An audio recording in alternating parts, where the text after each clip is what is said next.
Welcome to Atlanta. My name is Michael Rappaport. You are now watching Game 1 of the Big Three. We are on a beautiful night here in Atlanta. Things are getting set up.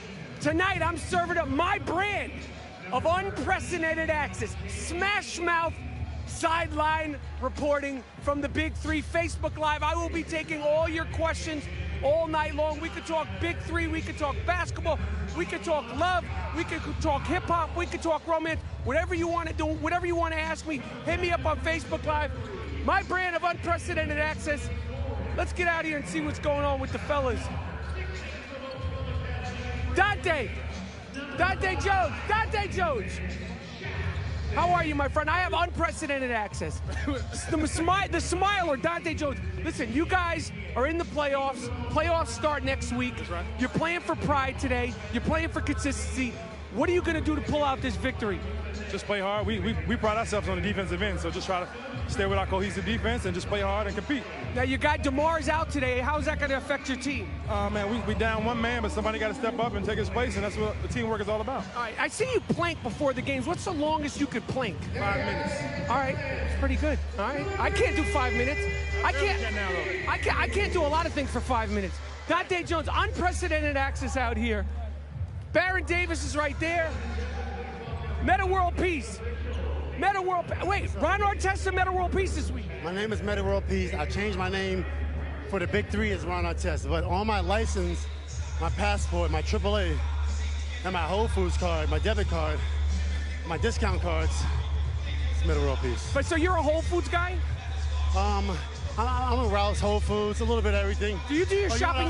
I like Piggly Wigglies too. Okay, all right, Ron, I'm going to call you Ron because we're about to play ball. We're in Atlanta basketball. Dominique Wilkins, a long history. Listen, you guys have had a tough season. Yeah. You're here in Atlanta, great crowd. What are you guys going to do to pull out a victory? Ron. Party. We're in Atlanta. You got a party. You got a party. Last week you said you need to take it to the hoop more. Basically, I suck right now. Next year, I'll be better. All right. I'm not going to lie. Party all the time with Ron Artest, a.k.a. Meta World Peace. Unprecedented access. I'm going to talk to Baron Davis. No, you know what? Sorry, I'm not going to talk to Baron Davis. We're over here. Ice Cube, I have unprecedented access. Will you please? Ice Cube, Atlanta. Yes. Hip-hop. Yes. Dominique Wilkins. So many things. I mean, you've shot movies down here. Talk about Atlanta, like the evolution of Atlanta over the last 25, 30 years. Oh, man, nothing but flavor. You know what I mean? That's what it's all about.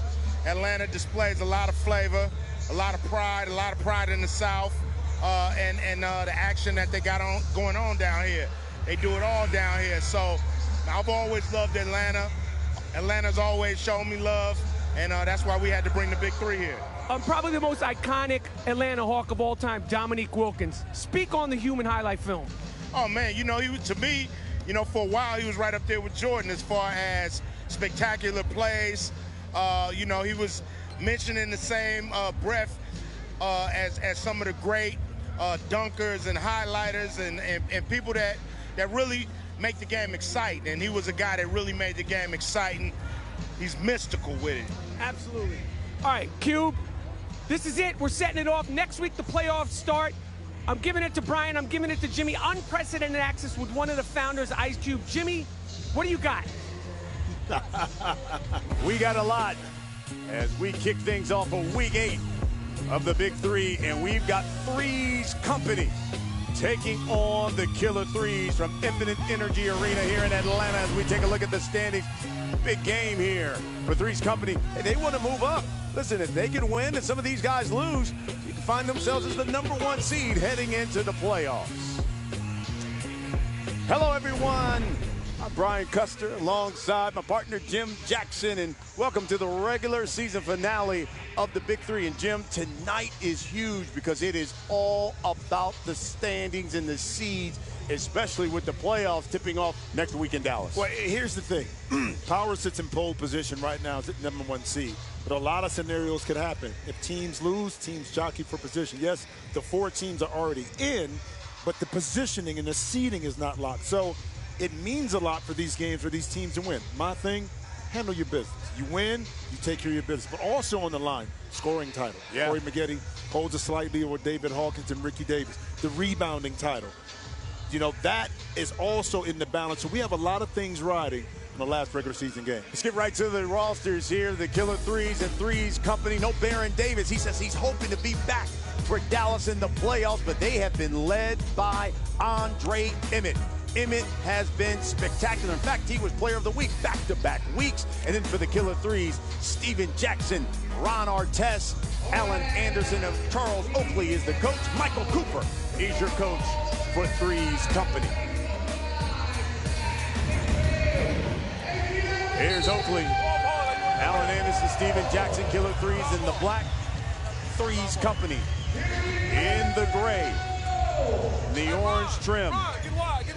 3's company need a victory. Right now, they stand in the 3rd slot of the playoffs, looking to increase. Here's Steven Jackson, and he will pull. First shot, no.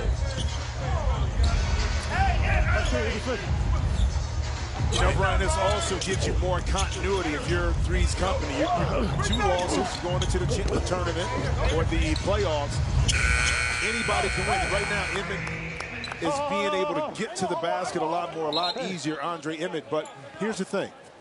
You still want to develop that consistency going into the playoff round. Because it's one game, you got a chance to get yourself to a championship. So this game means a lot more than just a W. It means momentum going into the playoffs as well. Andre Emmett with the first 2 points. He's been basically in the top 5 of just about every statistical category. He certainly have turned up his play once Baron Davis went down 3 weeks ago. Charles Oakley, head coach of the Killer 3's. Right in the post, give it to him. Me and Oak was able to share a little cigar the other night, you know what I'm saying? My mentor from back in my younger youth days in Ohio. There you go. How about that 3 there from Alan Anderson?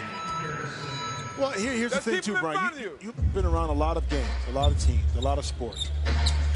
The quote, you have nothing to play for, there's something that the Killer 3's have heard, but yet they're still professional. That's a great turnaround jump shot by Maxill. But what do? It's just like you're in the league. You're not in the playoff race, but you still got to come out and be professional and do your job. Oh, that's right. Way to get to the rim. Make the free throw. Ron Artest draws the foul. Alan Anderson here with enough room. Jason Maxill knew that Alan Anderson had the quickness on him, so he gave him a little bit room. So what you do is you pull up in rhythm off the dribble and make him pay for giving you too much space. Here's Ron Artest, 1 for 2. There you go. Got it. Good job. You gotta love Ron, a.k.a. Let World Peace. He said, basically, I suck. But, you know, but it's a reality check for a lot of these guys who watch it, maybe come to the game. You think you're working out and in shape until you get out here. You have to cover much more court. You see a 4-point shot that time by Emmett than you think. So you got to prepare yourself all year round to get ready to play. You just can't come in with a month or two thinking that you're going to get in tip-top shape. Another 3, it's good. Alan Anderson is knocked down back-to-back 3's. 4-point lead for the Killer 3's. There you go. Stay down. Emmett and Maxill with the pick and roll. Emmett takes it. Come on, let's go. All the way out, Jack. And here's Artest working on Maxill. Fades, good block by Maxill, but out on him. Come on, Ryan. Go to the rim. Take it to the rim. This is when you start to make a little bit of adjustment. Andre Emmett again giving space, but didn't close down Anderson's airspace, and they'll still be able to get that shot up. Artest misses a 3. Oh, he's fouled. Out of bounds. By yourself, Ron. By yourself. Good D. Drive. Put it up. Put it up. Get out, Ron. Jackson with 1 on the shot clock. Yes, for 3. Let's go. And Michael Cooper has called a timeout as the Killer 3's have come out smoking on an 8-0 run. 30 seconds. And keep in mind, this is kind of what they did last week. They jumped out to an early lead and then lost it in the second half. Well, you can't be complacent if you're if you're 3's company, because you're in the playoffs. Now you assume that you're just going to walk in here and win the game. I talked about being professional. Well, right now, Killer 3's, they're professional. Now, if you're 3's company, you got to come out and match the energy and the effort and attention to detail as your opponent. And that's what Michael Cooper is telling his team right now, that Listen, guys, we came out here taking this game for granted. granted. Let's see if they make the adjustment coming out the timeout. Let's go to the court. Here's Michael Rappaport. Guys, I just wanted to correct Jimmy on something. Brian, I don't know if you caught this. I don't like to be a know-it-all. Yeah. But Jimmy said something about back in my youthful days. Right. I think it's time to start saying way back in my youthful days. Because, Jimmy, you look fantastic, but we're getting into like a couple of decades. So I just want to point that out. It's a beautiful night down here in Atlanta. I can't help but think about the first time I saw the great Dominique Wilkins way back in my youthful days, and just wanted to talk to you guys. Like, what did Dominique mean to you guys as basketball fans? And remind the people about the electricity.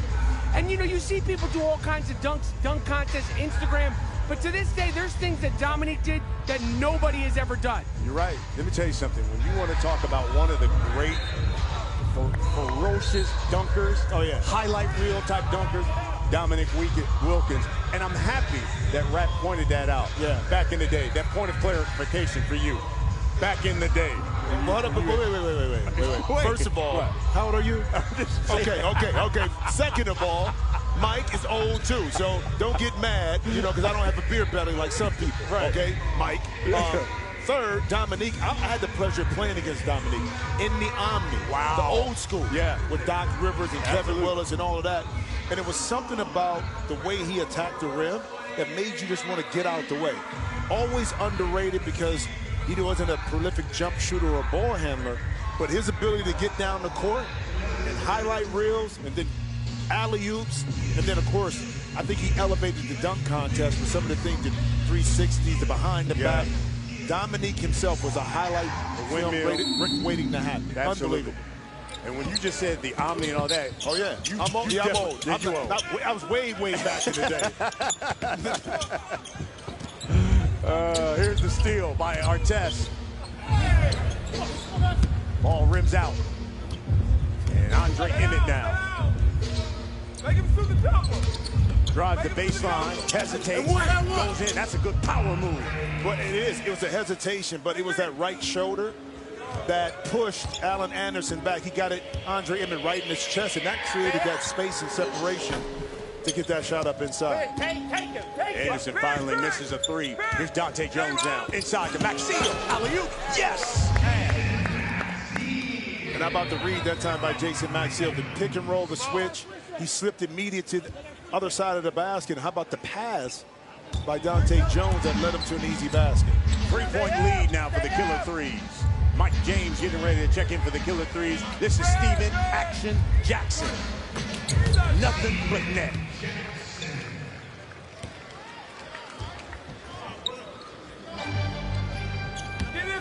Threes Company has now hit their last 2 straight shots after missing 3 straight. Maxio gets the foul. He'll go to the line. On the pick and roll, and then the lob to the rim is all about timing.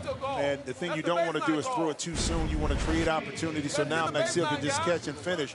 Poor communication right there between Artest and Allen Anderson on who's going to switch, who stays at home. So you just take advantage of it when you run the pick and roll on the side. So Jason Maxfield now, 1 for 2. 40% shooter. Knocks it down. Spent 10 years in the league. All of a sudden, that lead, an 8-0 run by the Killer Threes. Threes Company has cut it to just 3 points. Well, you talked about Killer Threes starting off, but not unable to sustain that effort. And we're starting to see some semblance of it right now with the Threes Company making a run back. Stack, stop it, no. Another possession. Inside, they go to Artest, yes, with the left hand. And that's quick recognition that time by Mike James. He was able to clear the ball above the three-point line. And inside, Ron Artest had position. Beautiful lob again to the opposite side of the rim, Brian. That allowed Ron Artest to catch and finish. First team to 25, we go to the half. Dante Jones lost it. Maxio collects it. 3 on the shot clock. He's got to put it up. That's short. Keep in mind, Threes Company playing without DeMar Johnson, who's lethal from 3, and Baron Davis, who's been out for the past 3 weeks with a quad injury. James loses it. Andre Emmett shot blocked by Ron Artest. test. You know what, though? Dante was a little late on that pass because Emmett was 2 seconds before was open, before Ron even got in position. That time, Dante played with it a little bit too long. That prevented Andre Emmett from getting a clean look at the basket. Gotta go! Gotta go! One, Andre Emmett. He's got to force it. That's a shot clock violation by 3's company. Got to be aware of the shot clock. You know, when you take it out on the side, you only got 5 seconds. So that time, that extra pass, again, takes away a possession of not getting a clean shot. Josh Powell has checked in for the Killer 3's, and so too has Keith Bogan, seeing his first action of the season. How about my man? Keith Bogans. Action Jackson. That's a grown man move there in the lane. Yeah, but it's a smart move because Keith Bogan's just got in the game. Still a little cold. So what do? You attack him immediately. You see that in the NBA where your sub will come in the game.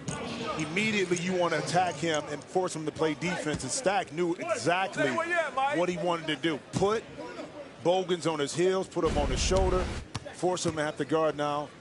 He can get the old school three-point play if he makes the free throw. And he knocks it down, and all of a sudden, Steven Jackson now has 8 of the 18 Killer 3's on a 5-0 run. Here's Jackson again, ball fakes. Working on Andre Emmett, turns, fades. Emmett wants to take Jackson one-on-one. 5 on the shot clock. Great defense that time by Stack. He's got to force it up. Bad shot. Dante Jones in and out. Good strip by Mike James. Yeah, Mike could have took it up for the layup, though. He spins off of Bogans. And they're going to call that offensive foul. So now you take away an easy 2 that Mike James could have had because he didn't recognize it was a steal, and he could have went right up with it. And how about Bogans making his impact felt right there by stepping in and taking a charge. Now, he did that throughout his career as well, so that's something that we NBA fans are used to seeing from Keith Bogans. 3's company's gone ice cold. They missed their last 5. Make that last 6 shots. Well, look at the quality of shots. What worked for them? The pick and roll. They were able to get inside a couple of times and get some easy baskets. And a lot of times, Ryan, when it works easily, you kind of tend to go away from it instead of continuing to milk that play until Killer 3's making adjustments. Good inbound play there as Keith Bogans lays it in. You gotta see the ball. Mike, go off hard. 6-point lead now. Josh Powell, the kick out. Steven Jackson, the 3. Short. Here's Emmett. Emmett. Oh, what a follow by Jason Maxiel. I see you, big boy.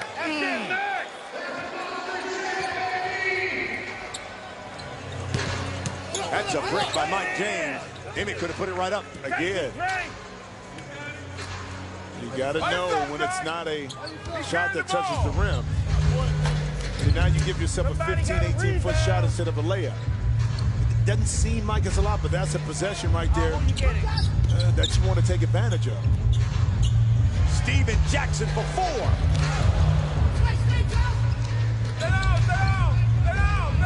Here's Emmett. Between the legs, in the lane. Yes! And 1. Andre Emmett. Keep your eye on the weak side. Big Max coming in. One hand, and because the help came with Josh Powell, nobody was there to give Big Jason slamming home with authority. Emmett missed the 3-point opportunity. 2-point lead for the Killer 3's. Hey, Mike, you open, let's shoot it. You ain't get to the rim, let's shoot it. Let's shoot it, nigga. You gotta turn the corner, you gotta stop somewhere. Dante Jones will check back in for 3's company. You can't be a point.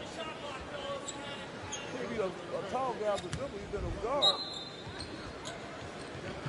Here's Mike James. Found his shooting stroke last week, and he'll pull up from 3. In and out. Powell. The kick out. Steven Jackson.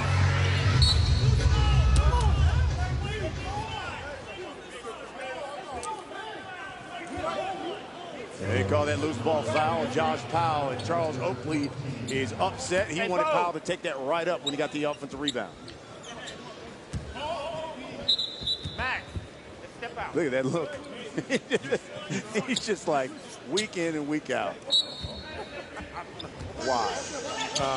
Yeah. You don't think these coaches take it serious? Yeah. Please. Here's Dante Jones. Takes it home. And all of a sudden it is tied up here in the A. First tie of the game. Mike Jones. Mike James knocks it down. His first two of the game. 2-point lead. Killer threes. First team to 25. We go to the half. Hey, dribble over. Take him. Take him, Kane. Let's see if Dante Jones will go to the hole. Gets Mike James up, and he'll go to the line. And Mike, you can't bite for that. You got to force Dante, even though he's 15 feet and he's stepping back, force him to go ahead and shoot that shot over the top. Smart play by Dante. Bad decision by Mike James. It's time for the Rap Report. Here he is, Michael Rappaport. Unprecedented access, Baron Davis. You're not on the court. Are you going to make it back for the playoffs, Mr. Davis? Yes, sir. Okay. I noticed there's some outtakes from the Drew film. Are you looking to get into Hollywood, into acting? Because I see you got some skills. You're in the character and all that stuff. Yeah, man. You know, I got a couple things in the work. I may call you for like a cameo. No, I'm not doing cameos. I want like a real part, Baron. I don't do cameo on my movie. No, I need like a real. Can I get a supporting part or something like that?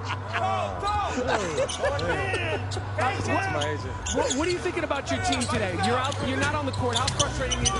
How frustrating is it for you to not be out on the court, Baron? Frustrating. I mean, we playing tough, man. We just gotta keep everything in front of them. Make people make plays. In this game, you gotta make people make plays. You gotta make them make plays. All right, because I noticed you keep pushing me away. I don't like that. We're gonna go with Jimmy. You see how he keeps pushing me like I'm like. I don't blame him. I don't blame him. And then there's your question, Mike. Why don't you call me Mr. Jackson? Well, this guy's nuts, man. This guy's like, that wasn't my question. Why don't you call me Mr. Jackson? You know what? I used to call you that many years ago. Many years ago, Mr. Jackson. Now it's like, oh man, Jackson. Well, why don't you call Mike James Mr. James? He knocks down that three. We go to the half. And how about those killer threes with a 7-2 run to end the half? And they've got a 5-point lead here at the intermission. And again, it's a replay of kind of what we saw last week. How do they keep that intensity and hold on and get themselves a victory? Well, here's the key. The best player is Stephen Jackson. So he came out and set the tone early. Now everybody else kind of follows the lead of their leader. He came out and played hard offensively, played hard defense, made some shots. Now that forces the energy level of his players to now match that. And that's what you love. And I talked about being professional. One of the most professional players that played in our league. Always played hard, always was very competitive. He challenged not only his opponents, but his teammates to match his energy. And that's what we see right here in the first half. All right, let's go to Michael Rappaport. He's got some of your Facebook questions. All right, Facebook Live questions are pouring in. I got Ramiro. He said, you called out Jimmy Jackson last week. Is he afraid that I will dunk on him? Listen, I'm not going to say any question is a bad question, but that is a little bit of a ludicrous question. LaDaniel Whitfield, are you happy or sad with the White Mambas team record? Listen, I don't get emotionally involved with these teams. That team has struggled. The Mamba was out in Boston last week. He looked terrible. He looked terrible. I know it's been frustrating for the Ball Hogs. Douglas Estrada said Wu-Tang Clan best group ever. If they're not the best group, they're one of the best groups ever. I say Outkast, we're here in Atlanta, Run DMC, Tribe Called Quest, Gangstar, a few of the ones that I think are really, really good. Mike Maxwell, did I ever dunk on Dr. J? I never even dreamed that I dunked on Dr. J. Joe DeAlmo said, should the guys attempt 4-point shots anymore? Absolutely, they should attempt them. You know, the guys who can make them, shoot them. The guys who don't make them, don't shoot them. It's usable. It's a very important part of the Big Three, and I think one day we'll see it in the NBA. Alex Calvert said, who has the best shoe game in the Big Three? Now, that's a very good question. You know, these guys take their sneakers very seriously. I know that Stephen Jackson is into his sneakers. I know Chauncey Billups is a very stylish guy. The question I got asked, Chauncey Billups, is that who has the best shoe game in the NBA? I mean, in the Big Three. When you played in the league, were you about your sneaker life? Not really, not really. I've never been like a tennis shoe head like that. Because I was the kind of guy that in my game shoes, I wore them for like 2 months.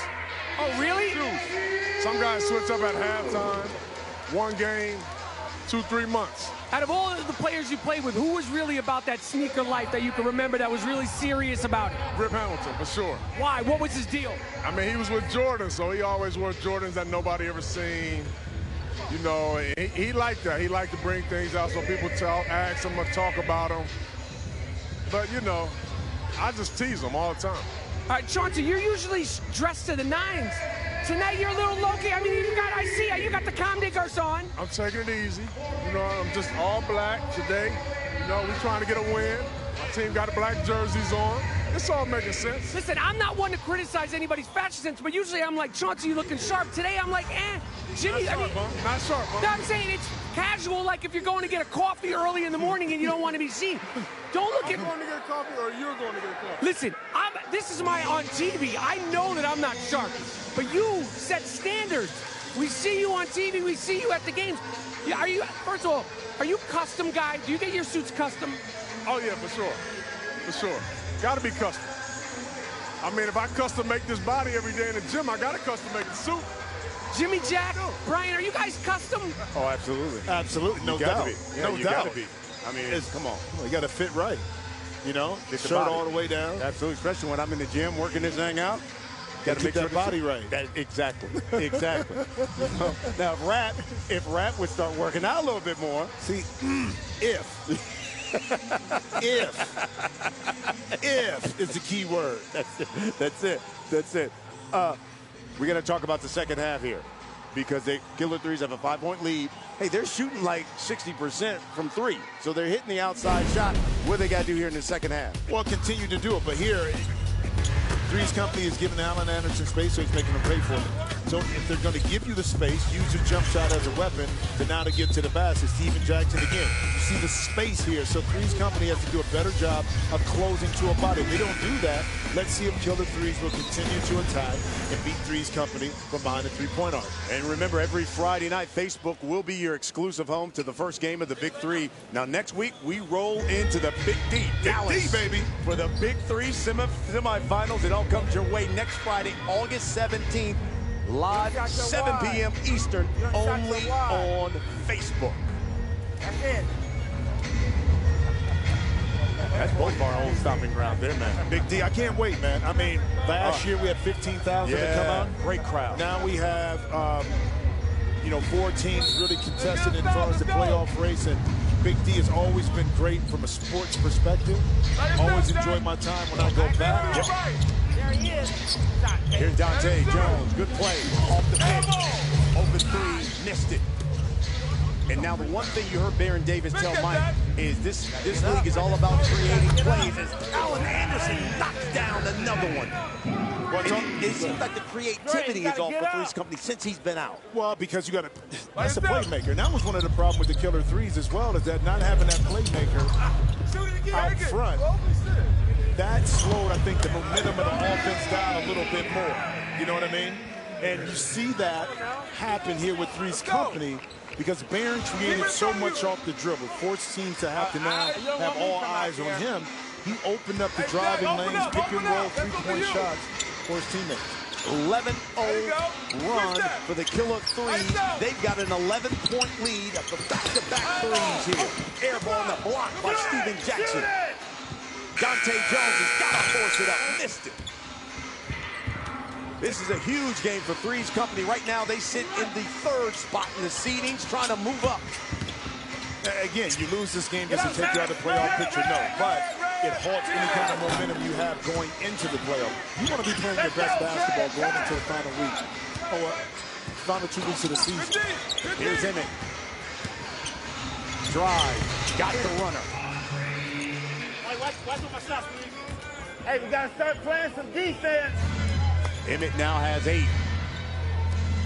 They go to Allen Anderson, who has found the touch from behind that arc. What a steal by Big Mac. Emmett now. Inside to Maxiell, who throws it away. We gave a lot of love to Steven Jackson, but it's been Allen Anderson as well, stretching the defense, showing off his range. Here's Emmett. He had 21 last week. Wide open. Two open. Ron Artest on the block. Jackson for three. Off. Try it again, baby. Yep. Off. Right now, it's a little bit off to his left right now. And a lot of it, too, he's leaning a little bit. And his elbow is out just a little bit. That's normally not the way Steven shoots it. And both times, it caromed off the left-hand side of the rim. That's a bad pass by Dante Jones. Here's Jackson. Lays it in. Killer threes. Now 3 of 9 from the field here in the second half. And this is the part of the game, like here, say 3's company is struggling. Baron Davis can now take over off the dribbling, so can do so many things. Like scoring the ball, Andre Emmett says, so can I, but that's where you miss the presence of a Baron Davis. Emmett's in double figures. He's got 10. The lead is 9 as Baron Davis, who has now missed his 4th straight week with a quad injury. Here's Artest. Air ball. Dante Jones dunks it home. And that time, Ron just kind of forced that shot up, and it cost him by getting an easy 2 inside. Again, you don't want to give this 3's company team momentum. Make them work for everything they have to get offensively. You don't want to give them this easy layup. Just another turnover right here. Corner, 3, Andre Emmett. Got to give me that. 5 points. 5 points off of a bad shot, air ball, now turnover. Now you cut the lead down to 4. Andre Emmett's got 13. He's got 7 here in the second half, and all of a sudden that lead is just 4, Jim Jackson. Well, it's all about taking advantage of the miscues of your opponent, and right here, the quick pass, decision from Dante to hit Andre Emmett in the corner. Now Andre's able to square up, really stroke the basketball with confidence. So momentum, you feel that a little bit, momentum shifting towards 3's company, but it's not anything that 3's company really did defensively. It was the mistakes offensively by Killer 3's that allowed 3's company to take advantage of it. Get another ball. You got to come off like that on him, okay? Come on, dude. Right here. Hey, look. 3's company came into this game sitting in the 3rd spot when you look at the seedings. And with Baron Davis being out, it has been all about Andre Emmett. Had 21 points last week. Week before had 23, team high 18 in week 5. That was the week where he was basically player of the week in back-to-back weeks. He has been the man for 3's company. Time for that Rap Report. Here's Michael Rappaport. All right, I'm on the court. Unprecedented access right here. I'm going to stop Jason Maxiell. Jason, incredible follow-up dunk. You're listed at 260 pounds. I don't believe that. That's about right, yeah. That's about right. 260, no problem. No problem. I mean, when was the last time you got up there and followed up slam dunk like that? Last time he was under there? Yo. He left you speechless, didn't he, Rap? And he hit me with that paw, man. Yo, that's a big dude, man. Hey, Allen Anderson about to jump on your back, too. Yeah, he is. Allen Anderson looked at you like, man, what you doing? I got unprecedented access down here. I got a mouse in the house right here.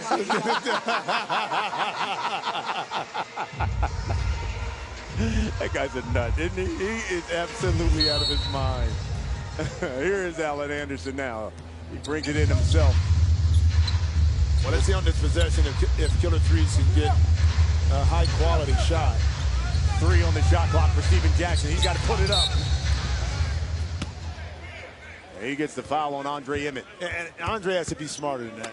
Shot clock going down. You know that Steven Jackson has to force a shot up. And instead of playing solid defense, hands in the air, Andre Emmett wants to reach down and rake across trying to get a steal. Make sure you send in your questions on Facebook to Michael Rappaport. He'll answer them. Jack knocks down the free throws.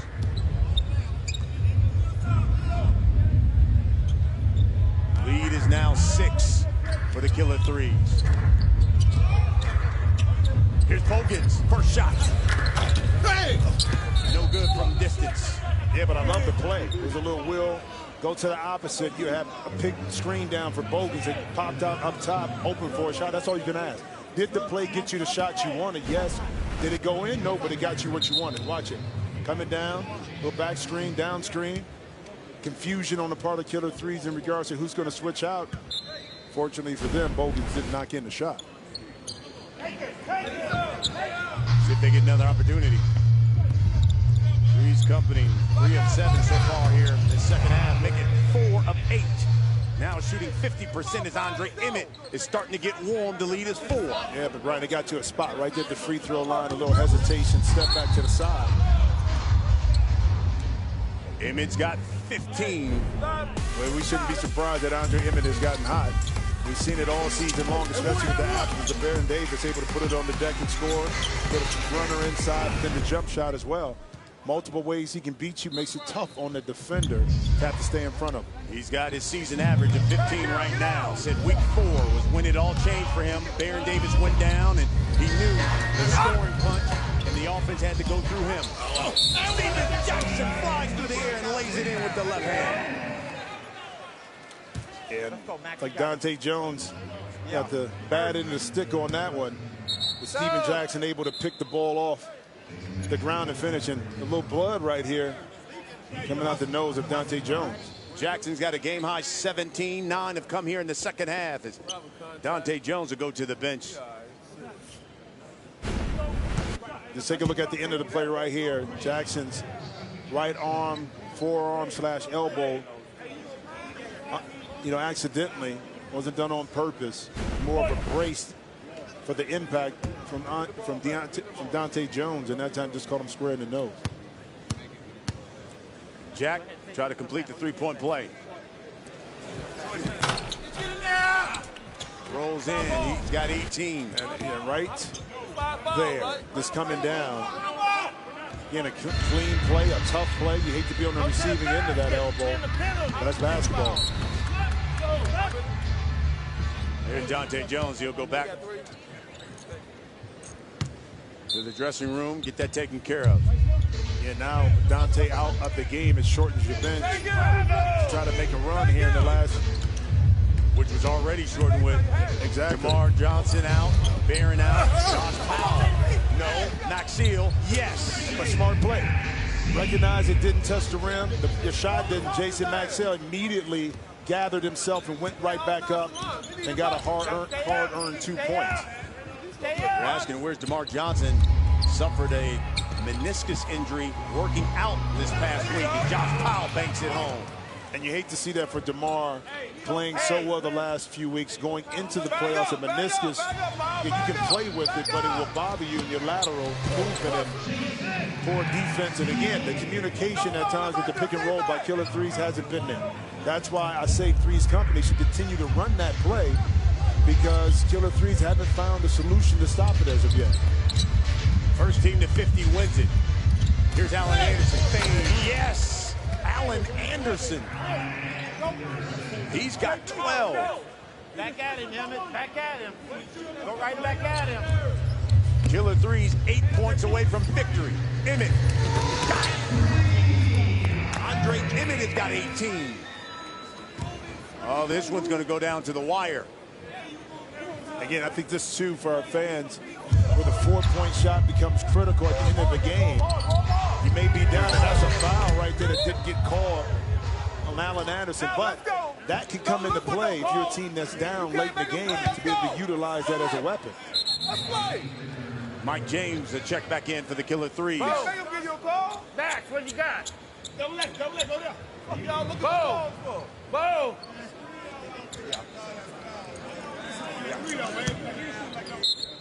Come on, Bo. No. There you go. Inbound to Bogans. Working on Mike James. Bogans. No. Jackson, yes. Good job.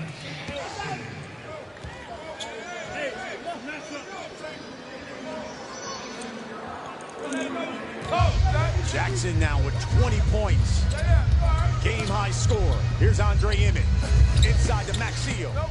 Hesitated, goes up, got it.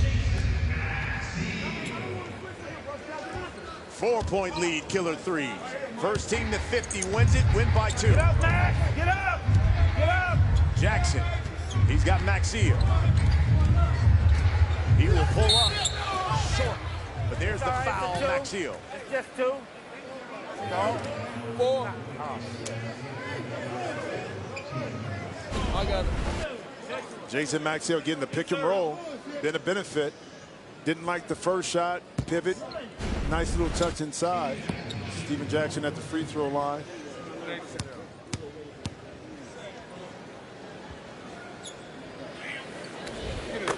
That shot is good by Jackson. He's got 22 now. Killer 3's 4 points away from victory. Come on. Somebody got to drop. Drop, Jack. Drop, Jack. Jack, your help. Andre Emmett. No, baby. No ball. No foul. Lee remains 4.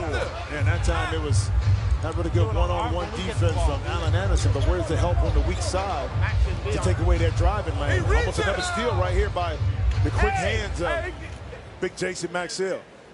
You blew your whistle one time in the hallway. You blew it one time today in the hallway. You got to blow your whistle today. Here's Allen Anderson. Contested 3. Here's Bogans now. Inside Maxio. No foul.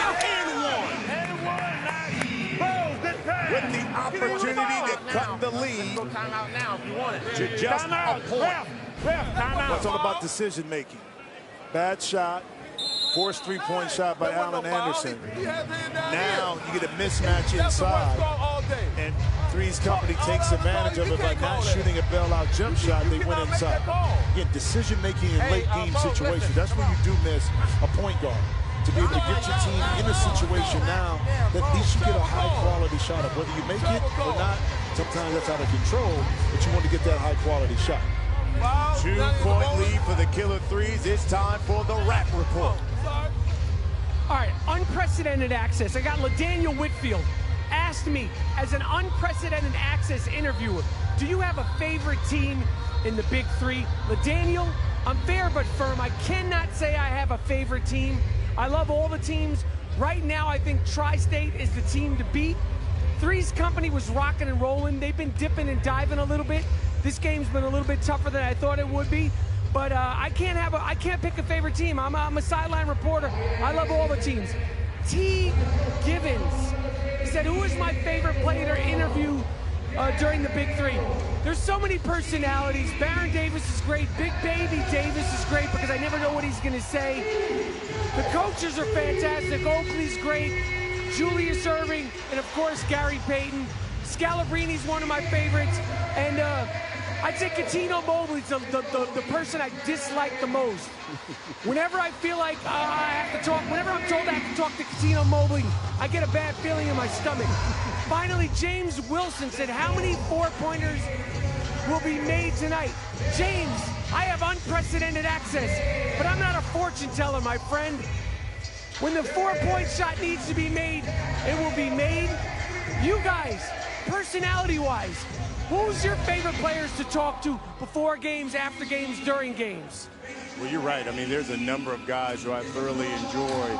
As you pointed out, I just love talking to Doc because that's greatness there. But when you want to talk about guys who got a great personality, Gary Payton is one. Love talking to him. Big Baby's another one because he not only enjoys playing here, he thinks this is one of the best things that's come around in a long time. Well, you know who's off the rails? Chris Anderson. Oh, my God. Yes. Chris Anderson Absolutely. is off. That's my man, 50 grand and all. Yeah, you're right. I love Chris Anderson. Here's Steven Jackson. He's been off the rails here in this second half. He's been phenomenal. Look at that move by Allen Anderson. Pull back for 3. No. And Charles Oakley wasn't particularly happy with that possession because he felt Allen Anderson had the drive to the basket, but he settled to step back and shoot another tough contested three-point shot. There's Maxilla. Missed it from in close. That could have tied the game. Three-pointer.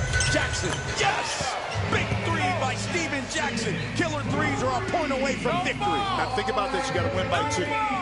Here's an opportunity if you can set up to get a 4-point shot.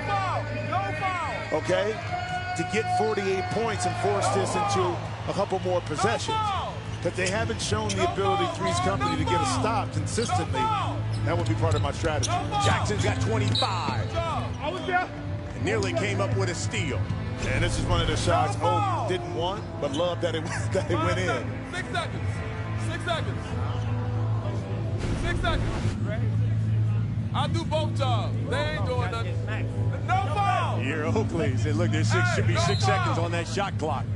And he was right. The ball in play. 3's company will inbound. Set your lineup. Andre Emmett. Dante Jones is back. No foul. No foul. And Keith Bogans for 3's company. Stay down, Jack. No foul. Stay down. Here's Bogans. 5 now. No foul. A cutting Dante Jones. Light ball.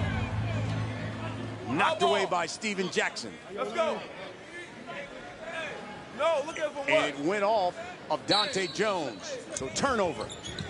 This could be the game. Here's Allen Anderson. Give it to him. To Ron Artest. The kick out. Anderson for the win. Got it! Killer threes come up with the victory. And 3's company now 5-3. They were sitting in the 3rd slot. They will now move down a notch. Never matched the energy, I thought, from the beginning of the game. Yes, you're another player short, but you can control what you can control, which is effort and playing hard, okay? And we didn't see that early on, so now you're struggling from behind, and all night it's been either Allen Anderson or Steven Jackson knocking down jump shots, and it was too much of a hurdle to overcome for 3's company, who once again were a little short-handed and not having their full complement of players. Action Jackson had 25 points, 17 in the second half to go along with 6 rebounds. He's with our Michael Rappaport. All right, I'm with Steven Jackson, the man they call El Capitan, 25 points. Unfortunately, you guys are out of the playoffs, but you played hard, you played with pride. How did it feel to pull this victory out? We playing for pride, man. I love to play the game. Obviously, you know, we haven't had a full team with Chauncey being out, and a lot is going on, man, but we got to be professional. We got to finish the right way. So I'm going to continue to play it out. I owe it to the fans. How frustrating has it been for your team? Because you guys are probably the most competitive team in the league. You know, everybody watches you on Instagram. We follow you. I know you love to win. I know you love to get it in. You put in the work. How frustrating has this season been? It's frustrating when you put in the work all year round just for these 10 weeks. You know what I mean? But I love to do what I do. And, you know, not having 3 stars really hurt. But we still have a chance. We had a chance to make the playoffs, and we didn't. So I'm going to come out and play every game like it's a championship because I love to play basketball. All right, and I owe it to Cube and Jeff. They created something big for us, so we got to play right. Well, I can't ever see you not playing right. You play hard, you play right, you play strong. Atlanta, throughout your career, growing up, we talked about Dominique Wilkins earlier in the broadcast. Talk to me about Atlanta as a city, as a culture hub of the United States. Man, I love this city. They embraced me since '04. I got a lot of friends. I'm cool with 2 Chainz, Future, all the rappers, Duct Tape, everybody, and they just embrace me. This city is a great city. It's a lot of opportunity, and it's a lot of love here, and that's what's the biggest part. All right, well, congratulations on a great win, great game. Have a good night, Cap. Congratulations to 3's, Killer 3's, as they get the victory, and they will end the season at 3-5, but 3's company, now they fall to the 4th slot. They were in the 3rd slot going into this one. So Tri-State, hey, they get a victory. You never know. Things are going to be interesting.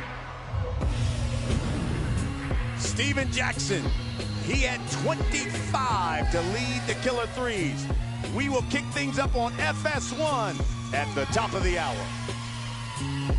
Start dropping 3's like trilogies, like companies, like EIGs. Got the summer on lock, Big 3 on Fox.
everybody, from a beautiful night in Boston. We are at the TD Center, a.k.a.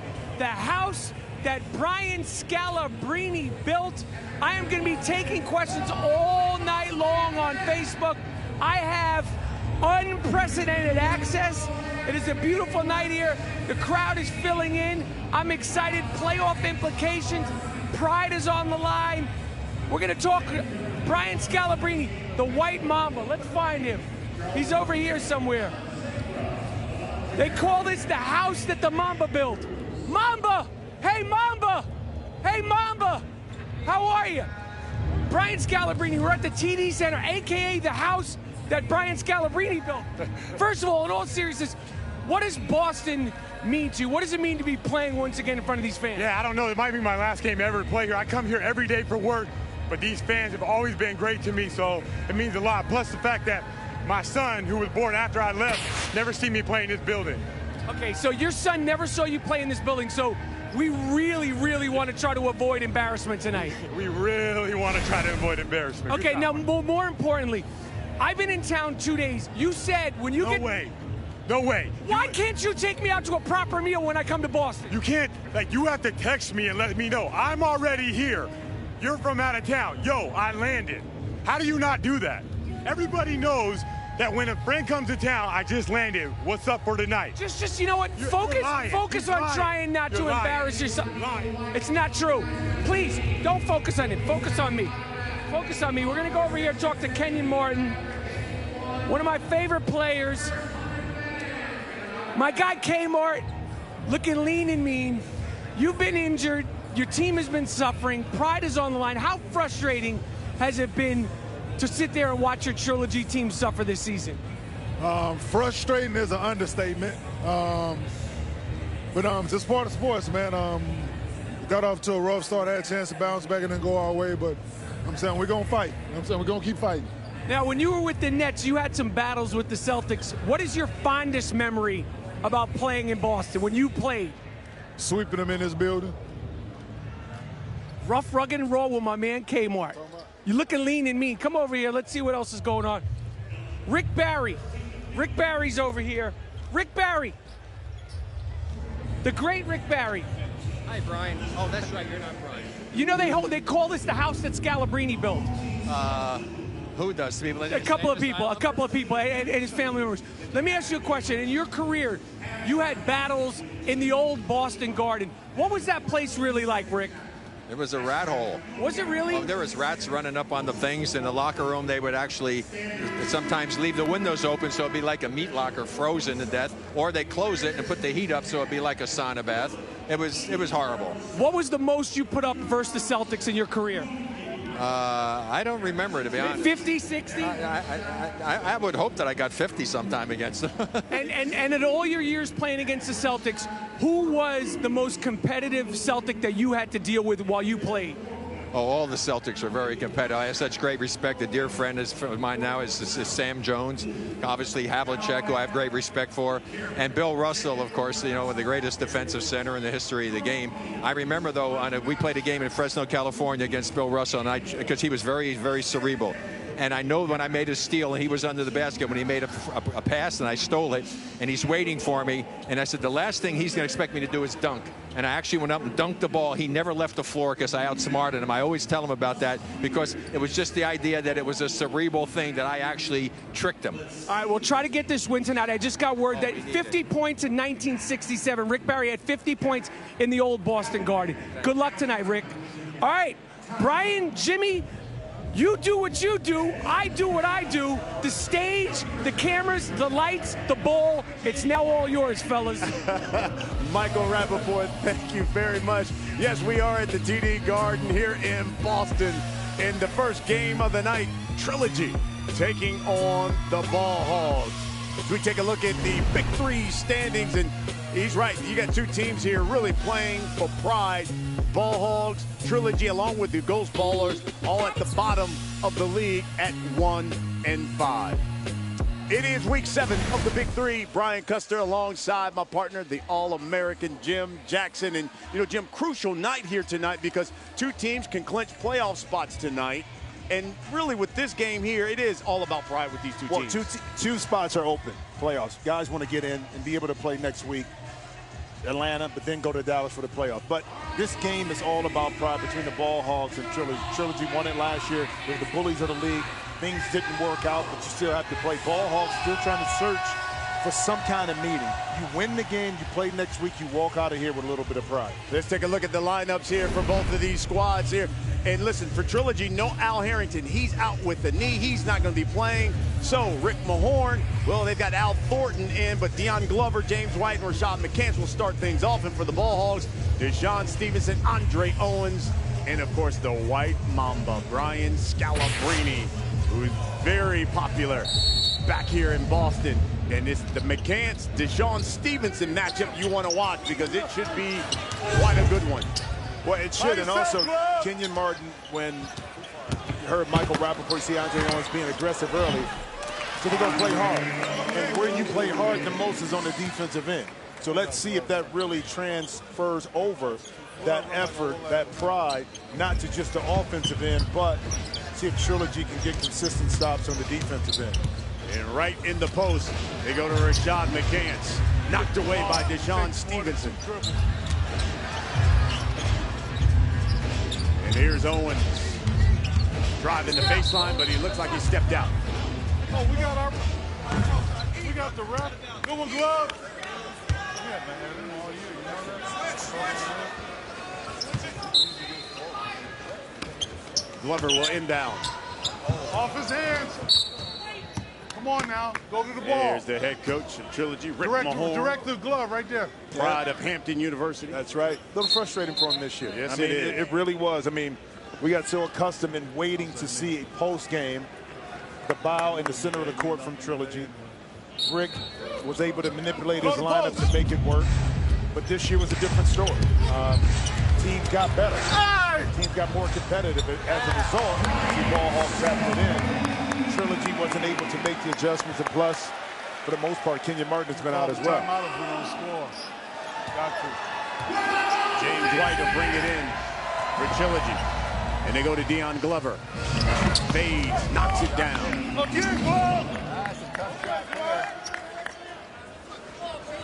Get him, Glove.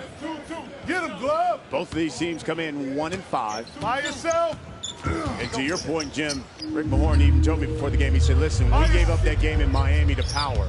That was a game, he said, I think could have turned our season around. Well, at that point, you beat probably second best team record-wise in the league.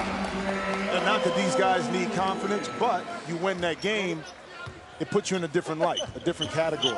Momentum shifts your way, and how they lost the game when they were in the game but couldn't finish. A lot like Ball Hogs. You see Andre Owens with a great play. Ball Hogs have had the tendency to start off really well, but then they couldn't sustain it post the first half. Andre Owens has certainly sustained it. Andre Owens hot early now with 7 points. We get one timeout. And the Ball Hogs have not missed a shot. They are perfect from the field, 4-4 thus far. Well, I talked about the effort. You could say it. If you're Trilogy, we're going to give it. But it's going to show up more than anything on the defensive end of the court. That's when you got to expend the most amount of effort is on the defensive end of the court. 30 for the whole game, and there's no TV timeout. What's the name? What's the name? I got it.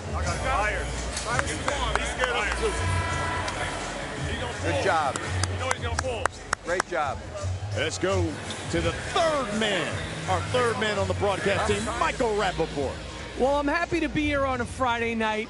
I have so many mixed feelings about this building. Obviously, this isn't the building that did the destruction to my New York Knicks, but I wanted to ask you, Jimmy Jackson, the old Boston Garden, when you played centuries ago, what are your memories? Was it as rough and tumble as it said for as historically it's documented for all the opponents? Well, Rick Barry said it. Sometimes you could come into the locker room, it might be freezing. Sometimes it might be extremely hot. The showers may not be working, or it may just be cold. Yeah, with some rats running around. And once you got on the court, you had to figure out where the dead spots were at in the parquet floor. So you had dead spots. So you had to walk around with the ball and dribble and figure out, okay, that's a dead spot. I got to try to avoid that. But at the end of the day, it was still one of those historical places that when you walked in kind of like Madison Square Garden, that you just knew history was just all around you. That's cool.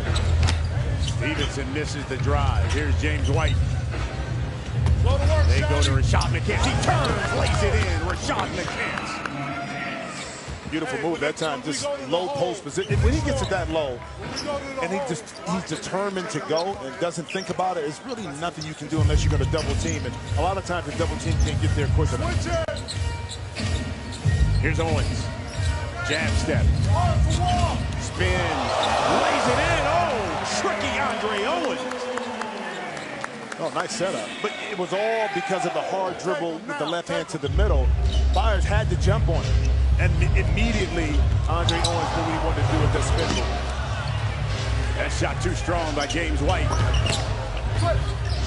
Go back to him. Yeah, here's Owens again. Working on Derek Byers this time. Switch it. 3, 2, 1. 1 second on his shot clock. Three's no good.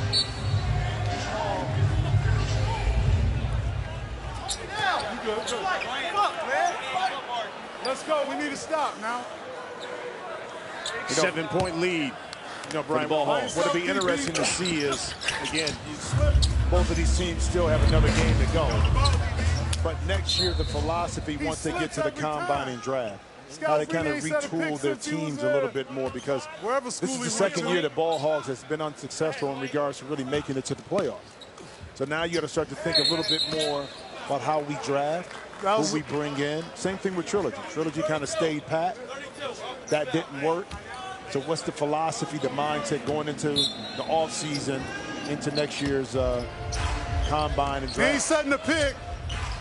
And the big problem for Rick Mahorn's squad, Trilogy, has been injuries this season. There's another jumper. Deshaun Stevenson. No Al Harrington, who averages 18 and 6 for Trilogy. Something's going to the basket. James White banks it home. And see, last year he was the X factor. Of course, he was Al Harrington, Rashad McCants, but James White filled the gap. When you helped off of those guys, he made you pay. This year, he hasn't been as effective as he was last year. Brian Scalabrine wreaking havoc. Yeah, well, during the championship run, James White, we were accustomed to seeing these type of highlight plays. Let it go. We just haven't seen that same performance consistently from him, and I really do think that affected also Trilogy in regards to them not being able to win the games that they were in. He just didn't have the same impact that he did last year. McCants grabs the board. Here's Al Thornton working on Deshaun Stevenson in the post. Turns. Good defense. And Andre Owens lays it in. Remember, first team to 25, we go to the half. Yeah, Al Thornton not happy with that call, but Deshaun Stevenson said, listen, it's not a foul until it's a foul. Go by him. 9-point lead. Here's Owens now. He'll pull from 3. That's short.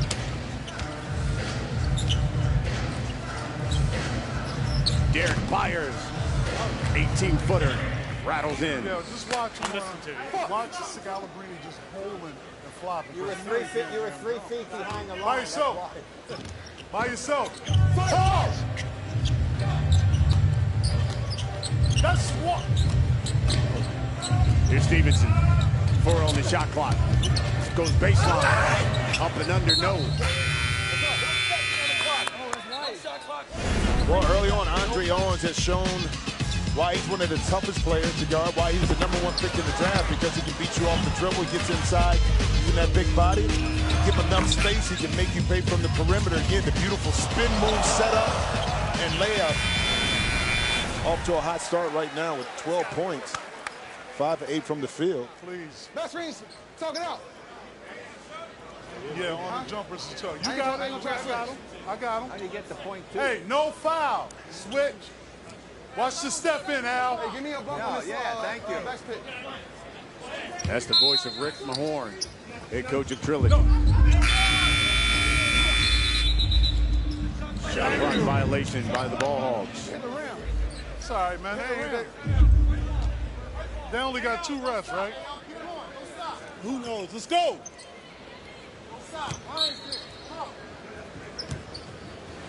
Don't bail him out. Here's Thornton.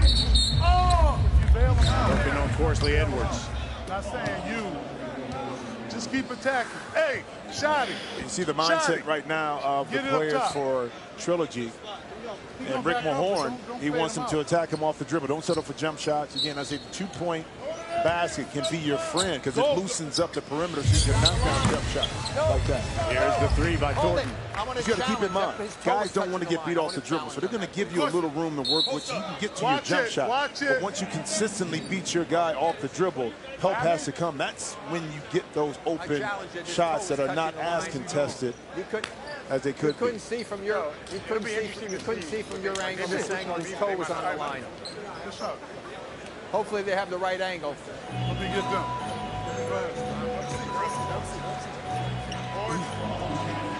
So the refs are going to take a look and make sure that was a 3-pointer.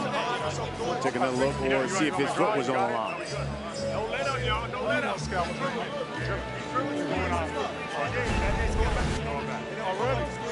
See, Al, see from that angle, it looks like his front toe was right there on the line. Let's take a look at it from this angle, right? That, I don't know. See, that's such a, because of the white line and the white at the bottom of his shoe. Yeah. You really can't tell if he was right behind it or sit back, DB. DB. If a little bit of his shoe was on the line. Relax. That's a tough one right there. Yeah. Even from the other angle, they kept it as a 3. Okay, it looks behind it. That looks behind it. Yeah. All right, get him. Yeah, Let's go. it's behind it. Love, I can't sit down there.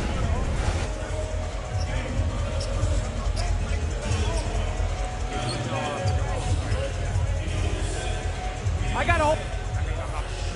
Shut up.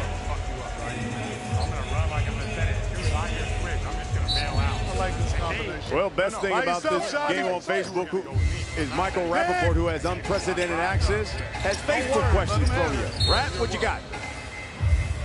I have unprecedented access. My shirt proves it. I got questions from Chad. Jordan, Pippen, Rodman. Can anyone beat that team in a 3-on-3? That'd be a tough matchup. Ivan said, who is the meanest player in the league? Man, it's probably Gary Payton and Charles Oakley, man. It's hard to top those guys. Jesse said, who's the best defender in the Big Three? I'll ask Jimmy Jackson that question at the end. Where can you get an unprecedented access shirt? My friend, this is a one-of-one. The Smithsonian already called for it. But I'll ask Jimmy Jackson that question. Jimmy Jackson, who do you think is the best defender in the Big Three? That's a good question. You got a few. I think Derek Myers is a really good defensive player. Even though he hasn't played as much, his activity is there. Amari Stoudemire inside, able to switch and play perimeter guys, I think gives him an advantage. Hey, they got 4 fouls. But of course, don't even let it go. the man who's leading everything, who's the most physical, hey, that's leading the league in rebounding, is Reggie Evans. Reggie Evans just does everything. My question is to Michael Rappaport, when did we start getting custom shirts? No, we is plural. Yeah, you're right. Yeah, when did he start getting custom shirts to go along with his custom chair? Listen, I'm just going to say this. Like I said, the Smithsonian already called for this. The Basketball Hall of Fame has reached out already. I'll decide what I'm going to do with this shirt at the end of the season. If you want one, I can hook you up. But you would be lying. Your shirt would be living a lie. You'd have unprecedented access, which you don't actually have. So it's up to you if you want to wear it. You live in that sort of lie. You asked. I did. Gave him the platform. Right, you're right. I did serve that up for him. Jermaine Taylor served up that 3. Thornton ball fake, and the bank is open late here in Boston. No, I like that. Beautiful move right there. He got to his spot, Thornton did. And Taylor went for the up fake, and that's a tough shot because he's at a real weird angle, but he's still able to use the glass and fake it in for 2. Ball Hogs 5 points away from the half. They go into the big man. Corsley Edwards spins. Here's Derek Byers, got a piece of it, but they're going to call a foul. Yeah, let's go back to that previous play. Al Thornton gets to a spot, pump fake, Like I always say, stay down. The Air Force don't want you. Al Harrington, kind of liking that finish that time by Al Thornton. I know he's not happy that he can't participate in this game, especially here in Boston. Let's go. Box out. Injuries are unfortunately a part of the game. He's averaging 18 and 6. Of course, he misses that. Dang it. Post him That's up, such a big James. play. Thornton a 3, no. Here's James White, though. Stripped away. Oh, wait a second. Oh, there is no way. There is no way he was going up. There is no way he was going up. He had the ball and he reached in and knocked it away. He wasn't going up. Watch the replay when you get a chance. That was a joke. You think he's upset on that one? Thank you. Let's see No, if he's going he up. wasn't going. No. Hey, Look at him and Rick Mahorn. Look at this. We haven't committed any I kind of have to agree with Rick that time. It was a bang-bang play, but it looked like still James White. The reach-in on Taylor was a little bit right before he was trying to go up for a shot.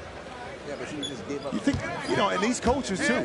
We're talking about being competitive and wanting to win, and Rick Barry could easily pack it in, but that's just not his nature. Owens, another 3. Andre Owens.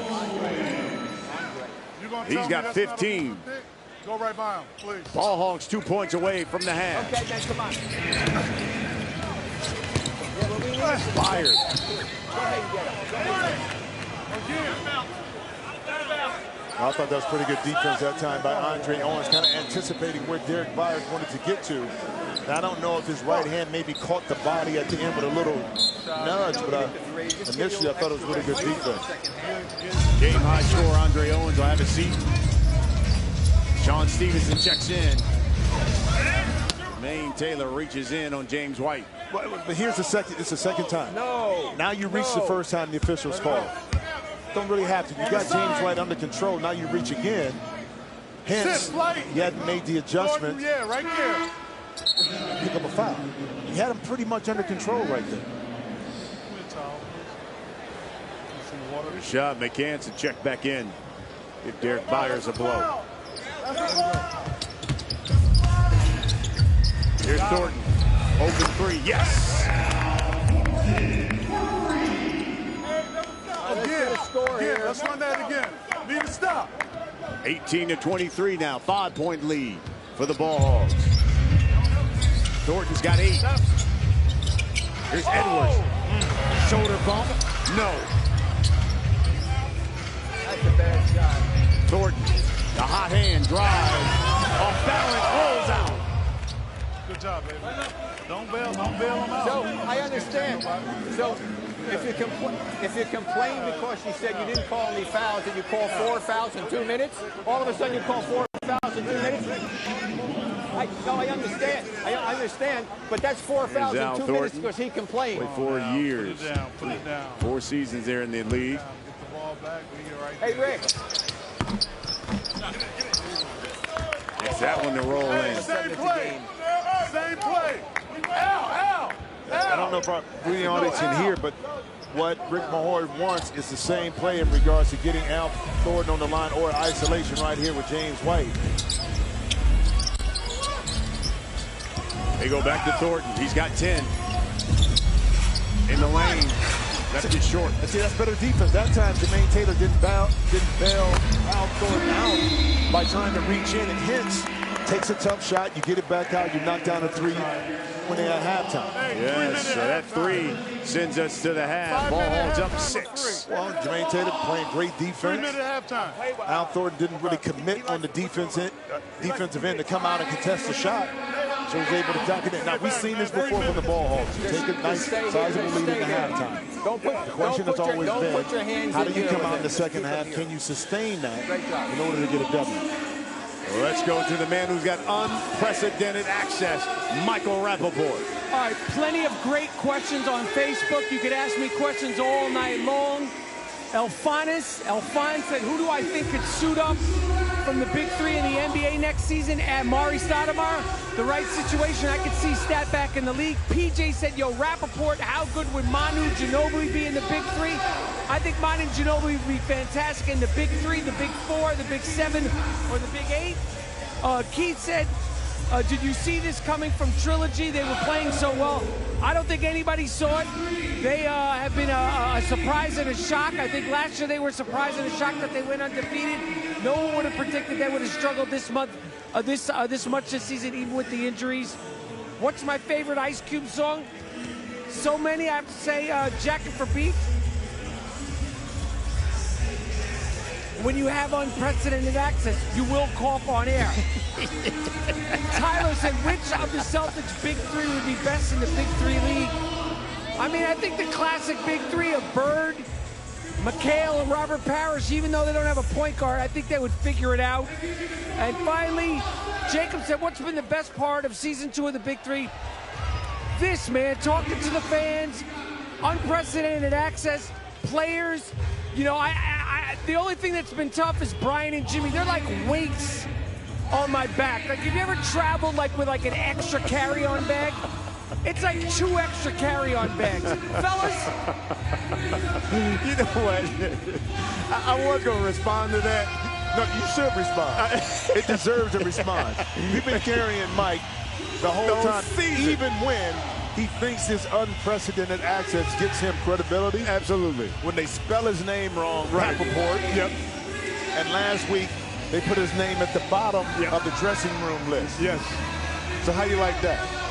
And it's not like the players really want to talk to him. Coutinho Mobley doesn't even want to talk to him. They doesn't even want to talk to him.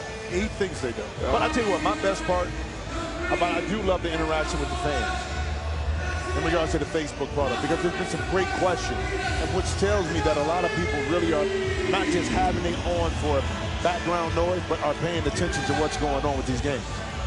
Well, folks, every Friday night, Facebook is your exclusive home to the first game of the Big Three. And next week, we roll into the A, Atlanta. It all comes your way next Friday, August 10th. We are live 7 p.m. Eastern only on Facebook.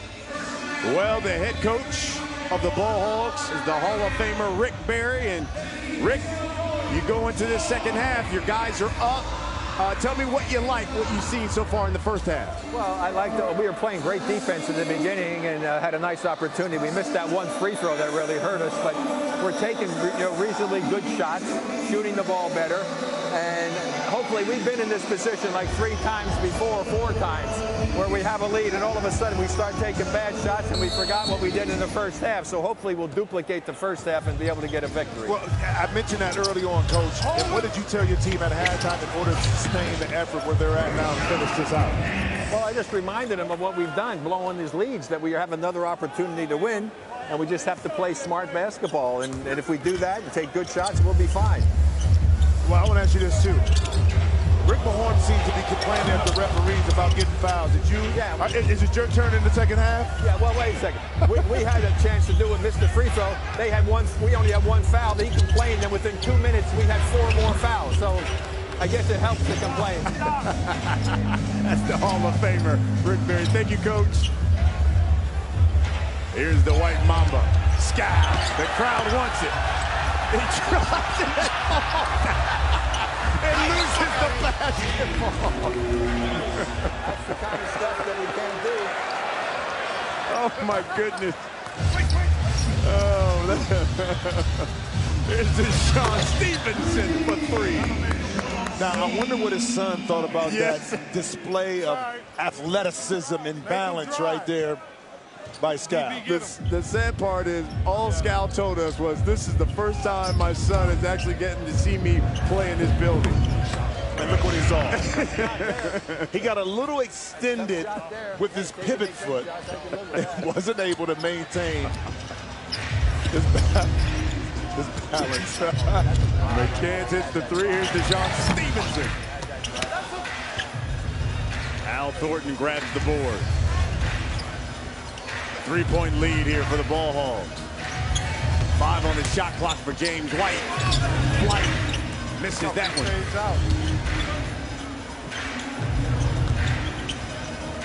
Andre Owens, he had 14 in the first half. 3, 2, 1. Here's Owens, ball fake, step back, pulls it.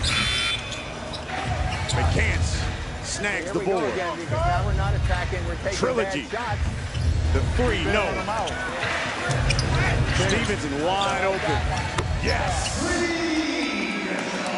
And I love that play because it's quick. Got the ball out. Deshaun sprinted to the open spot. That time, watch him hitting Trilogy on the arm, please. On defense couldn't recover back in. 6-point lead again for Trilogy. James White calls for it, spins, baseline.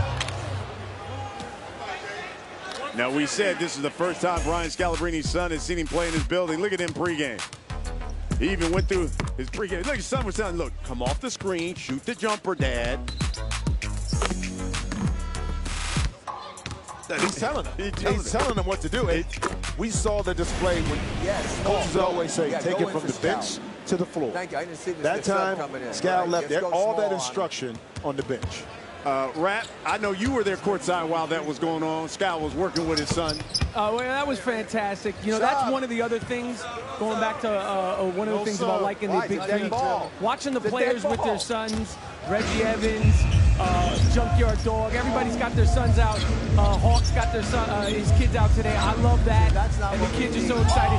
One thing I'll say about Scal, I like to break his chops, but let us not forget that he's an NBA player, an NBA champion, and that, you know, we can have fun with him now. He's not what he was when he used to be, but he's a champion, and it's like, I put Brian Scalabrine up against any single person out there watching. If you want that white mamba work, he will give you that white mamba work. That was the family of Brian Scalabrine you saw through sitting courtside. 100%. That ball hit the rim. It didn't touch the rim. That ball hit the rim. You know what was the great thing about Brian Scalabrine? I remember when the Celtics won the championship in this building. And you remember Pierce and all those guys went to the interview room like they usually do after the championship. And for some reason, after all those guys that came in there, Scal came in.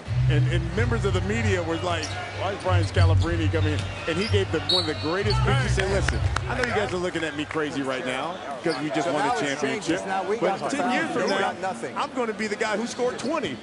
15 years from now, I'm going to be the guy who's the MVP of the NBA Finals. He said, my legend will grow, and it has. I mean, Boston loves this guy. Well, you know what, though, but keep in mind, Scal made some big shots during that series, okay? And like, he really came in and played. He accepted his role, who he is. He's not trying to do too much. And then when they needed him to get some rebounds and knock down some big shots in critical situations during that series, he was able to do it.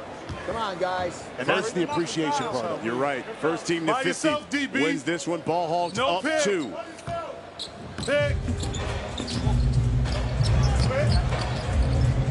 Here's Taylor. It's short. And that's that Taylor.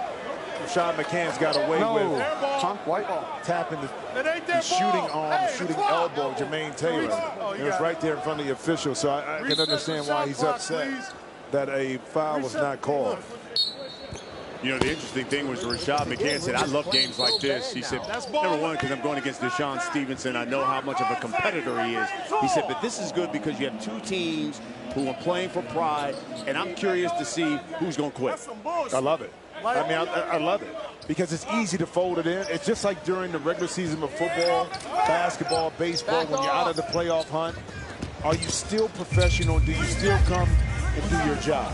And that's what Rashad McCann is talking about. And right now, both teams are playing extremely hard. Eric Byers did his job. Knocks down that three, and all of a sudden, Trilogy has the lead now. Yeah, once again, coming out of halftime, the Ball Hogs don't have the same energy on the defensive end that they had in the first half. Hence, Trilogy has the lead by 1. Watch the first one. Watch the first initial contact. I understand. I got you. But watch him first. 1 point lead for Trilogy. Let's go. Watch his off arm. First team to 50 wins. You got to win by 2. Here's Owens now. Yeah, it's all outside. We're never going to the basket, guys. Nothing to the basket. Here's Byers. Ball fake. Huh? Derek Byers will go to the line.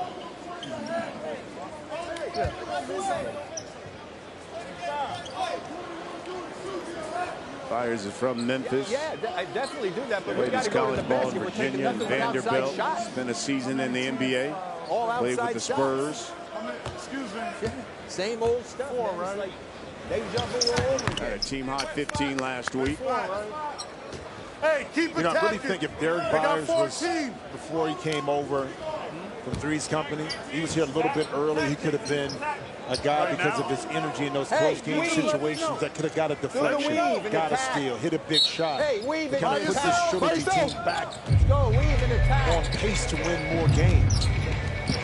Keep in mind, Jim, Ball Hogs had a 6-point lead. You asked Coach Barry about this. He said, we can't blow leads. Trilogy on a 9-0 run before that 3. Well, real simple. That's all, let's go. You didn't settle in the first half. You attacked off the dribble, and you played outstanding team defense. And what happens in the second half, you kind of let the defense go, start shooting jump shots. Hence, Trilogy is able to get back in the game. Tied up. Taylor, not anymore with that 3. 38-35. Win the penalty. Take them. Take them. Rick Mahorn wants him to drive to the basket. Byers misses the 3. Stevenson. Go to the hole. Inside the mechanics. It's Sean Stevenson that time is saying that Rashawn McCants didn't clear outside of the lane and then reestablish himself back in. Let's go, let's go. So you have to do that in order to receive the ball to score inside. And Sean Stevenson didn't think McCants cleared. 1-point lead as Stevenson drives. Hey, you got the better position right here. Don't foul him. And this is what I'm talking about right here. If you can see, well, he was outside the lane, then he walked in. He hold him first. He can't be fouling. So let's take a look. How could you hold him first? You can't tell from that part, that angle, was he really outside of the lane and walked himself in. And I think that's what the reason for, or the issue of contention was right there for Stevenson. Just watch. Here's Deshaun Stevenson, one of the co-captains of the Ball Hogs, averages 11. That one's too strong. Stevenson right at his season average right now of 11.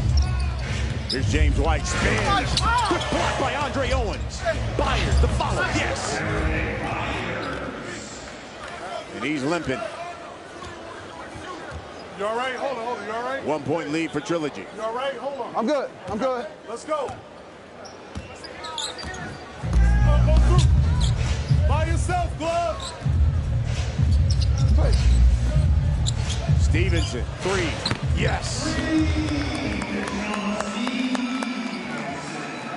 And see, with Deshaun Stevenson, you got to close his airspace.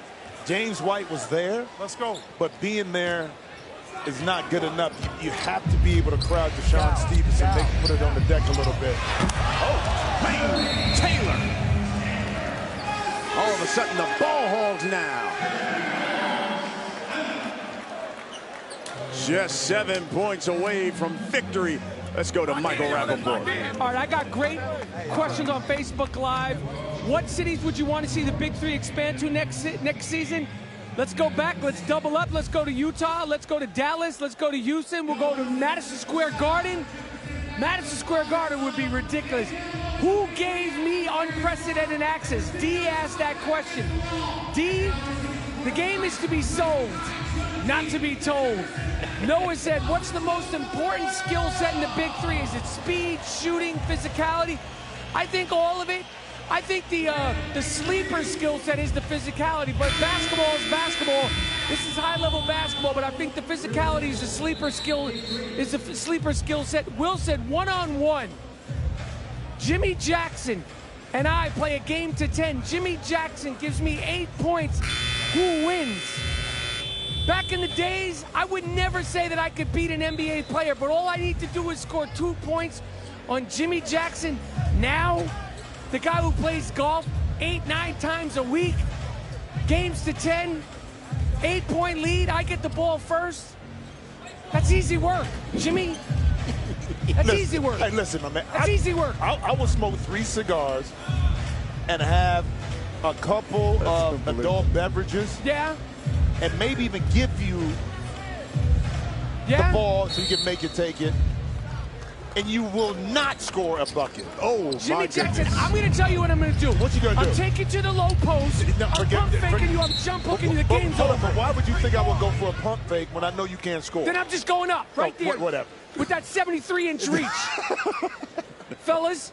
Oh, my God. That's 73-inch reach. Oh, my God. Someone help this man.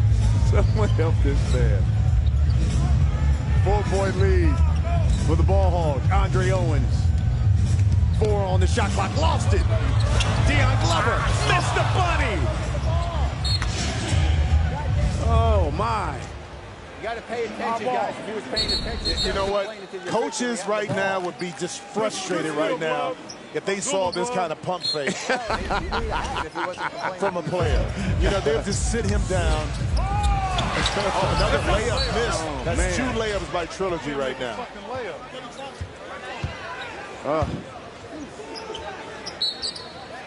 Rick Mahorn needs a hug. They need more than that. Here's Rashad McCann. That's what he needs more of right there. He needs more of that. 2-point lead. We're good right now. Need a stop. You know, can ball hogs finish it off? Oh, Maine Taylor. Good drive, missed. Here's Byers. We got a tie ball game, and Rick Barry has seen enough. His Trilogy has come charging back, and we got a tie ball game at 43. Okay, under control. Come on, guys. That's a good attack. That's right. It's a good attack. It's a good attack. That's all. That's what we want. We want you going to the basket. When you just don't sometimes just stop and gather. Not enough of this all season right here from Rashad McCann. I know he's scoring a lot, but the impact hasn't been the same. And underneath, Jermaine Taylor misses, doesn't hit the rim, so now Trilogy doesn't have to clear. It can take it right back up and hit. We got to go. We're back tied again. Don't give him an The guy goes spot up, you can kick it out, and you can shoot that open 3, all right? Let's get a basket right here. Basket here. Hey, I Let's also go like to the one that Michael you did when you Rappaport. What you got, Rapp? Well, as you can see, this is actual unprecedented access. How's it going, fellas? I'll see you later. McDonald's. Listen, both of these teams have been inconsistent all this season. And that's the reason why both of these teams have been struggling. And we're seeing it magnify in front of, I don't even know what that word is, but we're seeing it happen in front of our face. This is the reason why these teams haven't been successful, because they can't close out games and they're not consistent throughout the games. Don't you think so, fellas? No, I just want to know where it magnified came from. I don't know what that was. Is that part of your unprecedented language? You know what, Jack? I don't even know what word I was going for there. I know sometimes when I screw up a word, I don't even know what word I was going for there. I think can I use that in Words with Friends? I say we patent it, we go 50-50 on that. Thornton misses. We're tied up at 43. Stevenson for 3. Here's Derek Byers. Working on Owens. Too strong. First time. Go to the basket. I mean, I'd rather them shoot it the first time. Especially when you're in the bonus. Yes. I think we got one more. Easier said than done, obviously, for both teams. Owens follows his shot. See, it takes a little bit more energy to have to beat your guy off the dribble, because a lot of guys will just settle for a contested jump shot. Hey, Shotty. It's not the basketball we're playing now compared to the first half is like, it's like a different freaking team. Why do we not want to do what we do? I just don't understand it. I can understand how we don't just move the ball and cut. Should I get... Come on, guys. You hear Rick Barry go to the basket. telling his guys we want them to go to the basket. Stevenson, there's the drive, and there's the regen. Well, I mean, keep it as simple as possible. What's been working for you? Of course, Trilogy will make some adjustments on the defensive end, but they haven't made enough adjustments to keep ball hogs from driving. The ball hogs themselves limited that aspect of the game because they began to settle just for long contested jump shots. Stevenson will go to the line, 1 for 2. Misses that one. Here's Byers. Byers backs down Taylor. Spins. Missed it.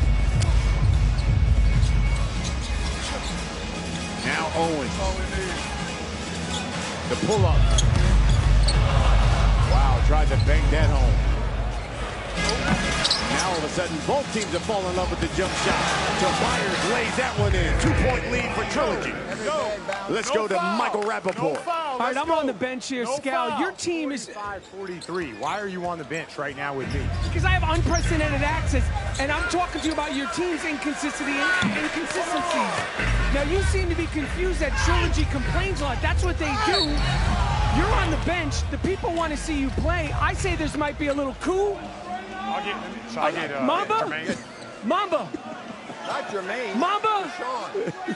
We need him to hit shots. Mamba. When he hasn't made a shot, he's been missing everything. The Mamba's walked away from the interview. Come on, The ego has gotten hold of him. He's in Boston. You know, this guy's been promising me dinner for 6 weeks. We get to Boston. Not one phone call, not one text was responded to. So what, Mama? So what? Trilogy with a 4-point lead. 3 points away from victory. And this is the guy you got to go to right here to close it out. Rashad McCants. Especially on the block. And he spins, dunks it home. And Trilogy now just a point away from victory. And Deshaun Stevenson is laying down hurt. Yeah, I think he did. I swear to God, I don't understand what the hell. He's pointing to the ground like he may have slipped on some condensation on the floor. Just take a look right here as Let him score. Can't right there. God, And it doesn't seem like a lot, but that little movement right there, especially for the inside of the groin, when you stretch it like that, all the weight is distributed one way. I mean, it doesn't look painful, or it doesn't look like it's a tuck-in, but it is. 6-point lead for Trilogy, a point away from game. Second half, I take. Let's do it. Got it. Scalabrini checks back in for the ball hog. They run the weave. Here's Taylor. Lays it in. Well, you know Trilogy doesn't want to foul, because if they foul, they score. Being the ball hogs, they get the chance to get to the free throw line and get back. So Rick Mahorn has been here before where he's told his troops. That's what happened in Miami. In Miami, we're up. Okay, if they score, don't foul, we get the ball back and we can end the game. Here's Derek Byers. Let's see if they close it out with Rashad McCants. Their leading scorer. Spin. Take. Yes. Point game. Trilogy. Rashad McCants closes it out. He's the leading scorer, and Trilogy racks up their second win of the season. KISS. Keep it simple, stupid. Rashad McCants is so tough to guard on the block. Why would you go anywhere else? He's been having his way all evening. 16.7 for 8 shooting, and a lot of it has been drives like this or post-ups like this. So Rick Mahorn smartly anchors Rashad McCants on the block and said, young fella, just go to work. Well, he had the Michael Myers mask on, and he was certainly scary tonight. He's with our Michael Rappaport. All right, I'm here with Rashad McCants, a.k.a. Michael Myers. You guys pulled out this win. It's been a tough season. What does it mean to you to pull this win out, although you guys have been struggling? Man, it means a lot, man, because wearing those masks and losing, that shit ain't fun. But we persevere. We try to win every game. We play hard, and it's a good outcome. Now, what mask can we look forward to the remainder of the season? Do you have any? What other masks do you have in your tricks? Well, if you think about the villains and all the super bad guys, I'm going to pick one of them for sure. The next one's going to be epic for sure. Well, congratulations on the game. Congratulations on coming back after that injury, and continue doing your thing. Finish out the season with integrity. I got my book coming out, Plantation Education, August 28th. Check it out. All right. Rashad McCants, Unprecedented Accents. Jimmy, Brian, beautiful night in Boston. We're just getting started, fellas. Yes, we are. What a way to start things off. Don't forget, check us out at the top of the hour on FS1. The Killer 3's and Tri-State will start things off 8 p.m. on FS1.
Michael Rappaport here live in Toronto, and it is our pleasure, it is our honor to be up in Toronto. Toronto strong.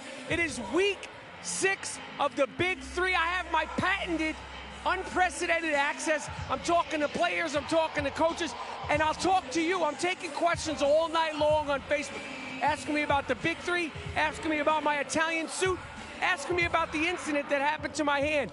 We're going to start my patented, unprecedented access. We're going to talk to some guys out here on the court. Actually, I'm going to go to Gary Payton first. Gary. Gary, we're on live TV here. Listen, Gary Payton here. You made headlines last week. People saw some of your old school trash talking.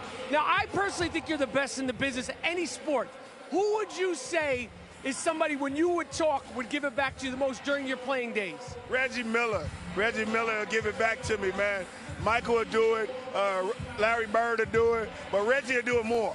You know, he'll be the one that go back at me and contend with me. But, you know, that's me. You know, anybody say something to me, I'm going to say something back. You're fantastic at it. Good luck tonight trying to get to 6-0. Unprecedented access out here. Brian Scalabrine is an issue. Okay, I've heard rumors that he could possibly be getting cut at some point if they don't pull out a win. Scal! Hey, Scal! Hey, I'm with Brian Scalabrine. They call him the White Mamba. Your team's 1-4. 1-5. 1-4. If you lose tonight, you're going to be 1-5.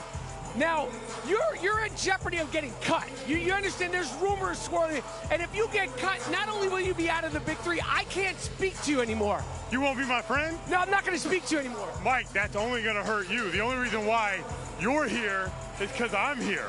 So if I go, there's no way they're going to want you. There's about 100,000 people better at this job than you. Don't go 1-5. Unprecedented access here. That's what I have here. Unprecedented access. We're in Toronto. It's beautiful here. The people have been friendly. Toronto strong. It has been our honor to host the Big 3 this week. Unprecedented access. Walk. Jamario Moon. Jamario, player of the week last week. Jamario, you made your day. Jamario Moon, I know you're warming up. Player of the week last week. I don't want to jinx you. You made your debut last week in the Big 3. How did it feel? What did you think of the physicality of the Big 3? You know what, it felt great, but it wasn't physical at all. It wasn't physical at all. I guess they didn't want to come out on me and let me go by and hang on the rim. So I shot all jumpers last week, but I'm hoping to hang on the rim this week. All right, what do you think of that? You made a big 4-point shot last week. What do you think of the 4-pointer? What do you think of that making it into the NBA someday? You know what? I love the 4-pointer when it causes us to win the game, but I don't know if this shot will ever make it into the NBA. Do you think players would like this in the NBA? I would love to see it in the NBA. Then we'll see how many Steph Curry can make when we know they count before. Well, good luck. You had a great game last week. Continued success. All right, listen, I have what you call unprecedented access. I could talk to anybody and everybody that I want, okay? But I'm talking to you. I want to remind you all night long, asking questions on Facebook. You know, the Trailer Park Boys is a humongous show in Canada. And I think that guy looks a little bit like Bubbles. I don't know if it is Bubbles from the Trailer Park Boys. He looks like him. That looks like, hold on. Is that? Excuse me, sir. Has anyone ever told you look like the guy from Trailer Park Boys? No. Really? You're not the guy from Trailer Park Boys? No. You ever seen that show, Trailer Park Boys? Yeah, I'm just joking with you. It's me. Yeah. Wait, is it you or are you? I'm confused. Yeah, that's me. How you doing? I don't think it's the right guy. Thank you. Unprecedented access. All right, Kenny and Jimmy, I have unprecedented access. You can't watch basketball anywhere else in the world. This is unprecedented access. This is really on the wood. Kenny, Jimmy, let's get it started in Toronto. Thanks very much, Mike. By the way, we love the suit. Not sure we want to know what happened to the hand. It's the Big 3 on FS1, the three-headed monsters and the Ball Hogs here in Toronto. It's week 6 of the regular season. 4 teams will make it to the postseason August 17th in Dallas. Three-headed monsters unbeaten at 5-0. We have unprecedented access as well. Kenny Albert along with Jimmy Jackson. My first question Jimmy, is who let Mike into the country? I don't know. I don't know how he paid somebody off. There's no way rationally that anybody will allow that guy to get into a country. I just don't understand what happened. He must know a customs agent. Yeah, he must. Well, we heard from Mike along with Gary Payton. Gary's squad unbeaten at 5-0. Unbelievable turnaround. But again, Jamario Moon comes in, 24 points, makes his debut. They won the game, and they're figuring out ways to win games late. They kind of get off to a slow start, but they grind their way back in it, and they just know how to finish. So it'll be interesting to see if they can get out to an early start. Taking on the 1-4 Ball Hogs. A look at the rosters. Three-headed monsters: Mahmoud Abdul-Rauf, Reggie Evans, Jamario Moon, who we heard from as well. They are the starters. Brian Scalabrine, Josh Childress, and Deshaun Stevenson, the starting lineup for the Ball Hogs. Ball Hogs in the yellow uniforms. This is Andre Owens. Owens along with Josh Childress and Jermaine Taylor. Taylor puts up a three and knocks it down. Well, early in last week's game, the Ball Hogs got up to a great start. But they weren't able, Kenny, to maintain that, especially late in the second half. And it's important that they stay within closing distance because they didn't close the half out well. They started out great, but let's see if they can turn that around in this game. This is Reggie Evans along with Quintel Woods and Abdul-Rauf. This is Woods with the shot clock winding down. And that's the kind of shot that Quintel can make because he has the size, he has a nice touch inside. And talking to Gary Payton after Rashard Lewis went down, Kenny, he said Quintel Woods has to be a guy we have to rely on to score and shoot from outside. Here's another three attempt off the mark from Jermaine Taylor. Three-headed monsters in the green uniforms as Reggie Evans takes it inside. And this is Andre Owens for the Ball Hogs, looking to stay alive. Owens, strong move to the hoop. Well, and I like Owens. Two things. One, notice, Kenny, that when Reggie Evans had the ball, there was no double team. Force Reggie Evans to have to score inside. That way you don't leave anybody open. Andre Owens with the rebound of the Abdul-Rauf miss. Here's Childress driving and knocked away by Reggie Evans. Ball Hogs maintain possession. Well, a little early action. Quintel able to get himself inside that free throw line. A nice little floater up top, and Andre Owens showing why he was the #1 pick in this year's Big 3 draft. Andre Owens, last year the only player to finish in the top 5 in the Big 3 in points, rebounding, and assists. Owens off to a strong start here in Toronto. Well, they need it because Andre has been talking about being more aggressive. We saw it last week, but also now early in this game, he has started off putting the ball on the deck, attacking. So he had 14 last week. Let's see if we can continue that trend. 7-2 lead for the Ball Hogs, and Abdul-Rauf just beats the shot clock. You know what's amazing, too, is that with Mahmoud, he understands space. That's why he's able to get that shot up quick. Timeout is taken by the three-headed monsters. Look at Rick Barry, head coach of the Ball Hogs. Good defense, though. No, The kick out, and that time Andre Owens kind of turned around, not able to locate exactly where Mahmoud is. See, the thing about it, when you play off the ball, and Mahmoud is spacing, you have to be a little bit closer to him in order to contest the shot. Because if you see, kid, if you're not there right in his face, he's going to be able to knock that down all night. 3 weeks ago, Abdul-Rauf hit the game-winning three for the three-headed monsters. They've won all 5 of their games. 4 of their wins, Jimmy, by 1 possession. But the thing is, ironically, they get off to kind of a slow start, okay? They gain momentum going into halftime, and they pick it up that second part, in the second half. And I know Gary Payton is stressing to his team, defense is going to carry us, but let's not get behind. Because those close calls, we're not always going to be able to win games at the end. They trail by 3 early on. Over to Mike Rappaport. Mike.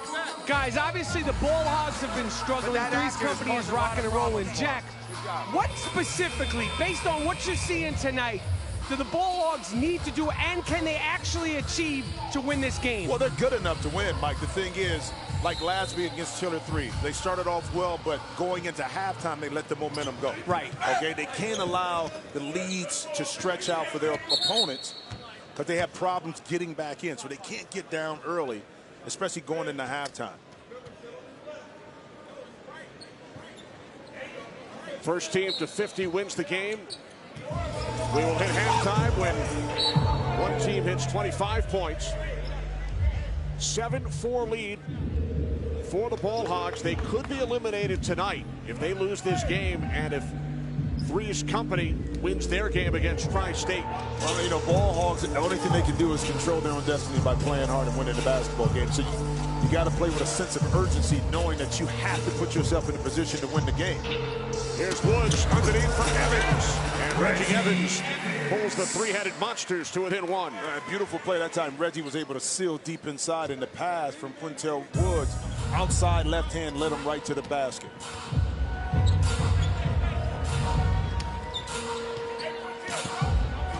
Now Taylor picks up the dribble, shoots, rebounded by Abdul Rauf. Foul is called underneath. It's against Childress. Yeah, watch Reggie Evans set a pick, establish himself inside, but watch the pass. The pass is right there, left hand, what Reggie was asking for. All he had to do was catch, garner, lay up inside. So great positioning that time and great work down low by Reggie Evans.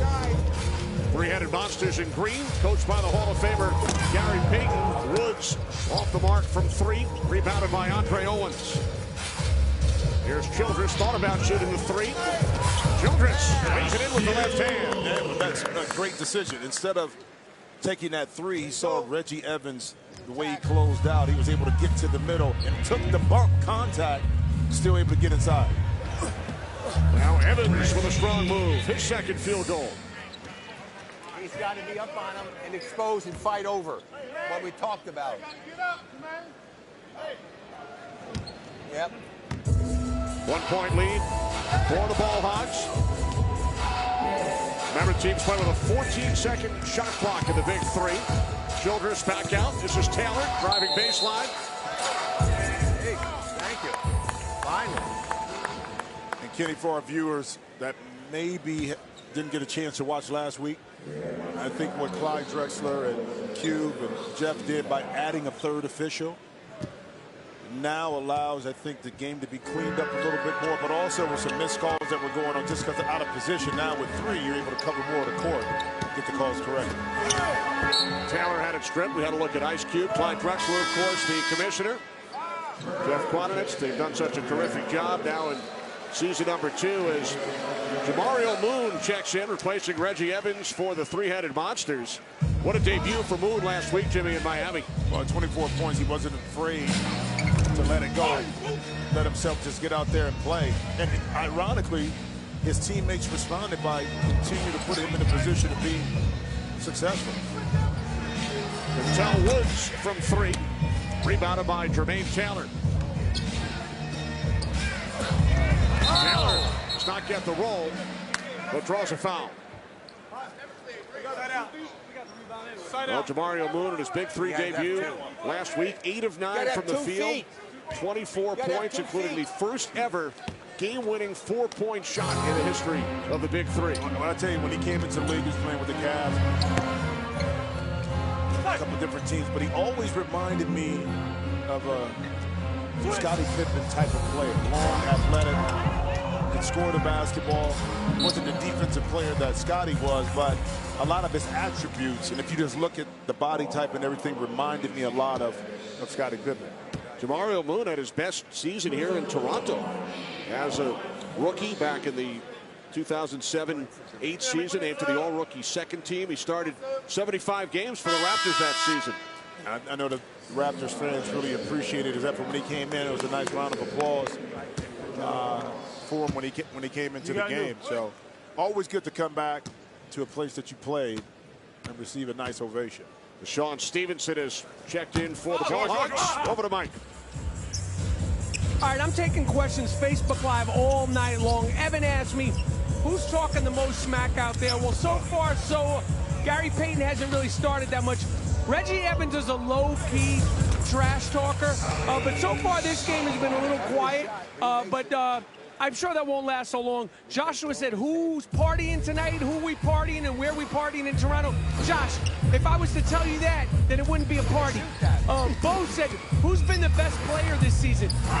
There's been a few. I think Mahmoud has been really strong. Barron, when he was here, was strong. Big Baby's been strong. Obviously, Corey Maggette has really been dominant. He's leading the league in assists and scoring. And finally, Tyler said, what's my favorite arena to report from this season? I got to tell you, they've all been great. Last week, Miami was rocking and rolling. I know we've been really excited to show up in Toronto after what happened. I know we're excited and proud to be here, and we want to continue having a great night for Big 3 Week 6. Fellas? All right, thanks, Mike. 13-10 lead for the Bulldogs. Now 13-12. Jamario Moon with his first field goal. Every Friday night, Facebook will be your exclusive home to the first game of the Big 3. Next week, we roll on to Boston.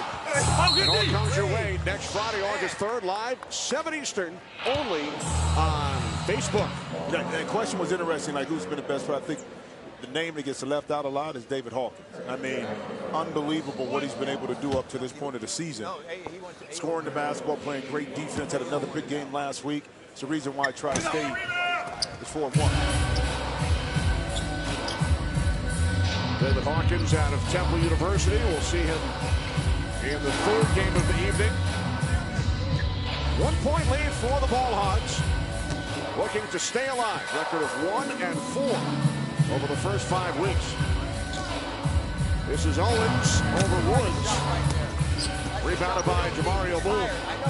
This is Salim Stoudemire, who has checked in for the three-headed monsters. Stoudemire over Childress.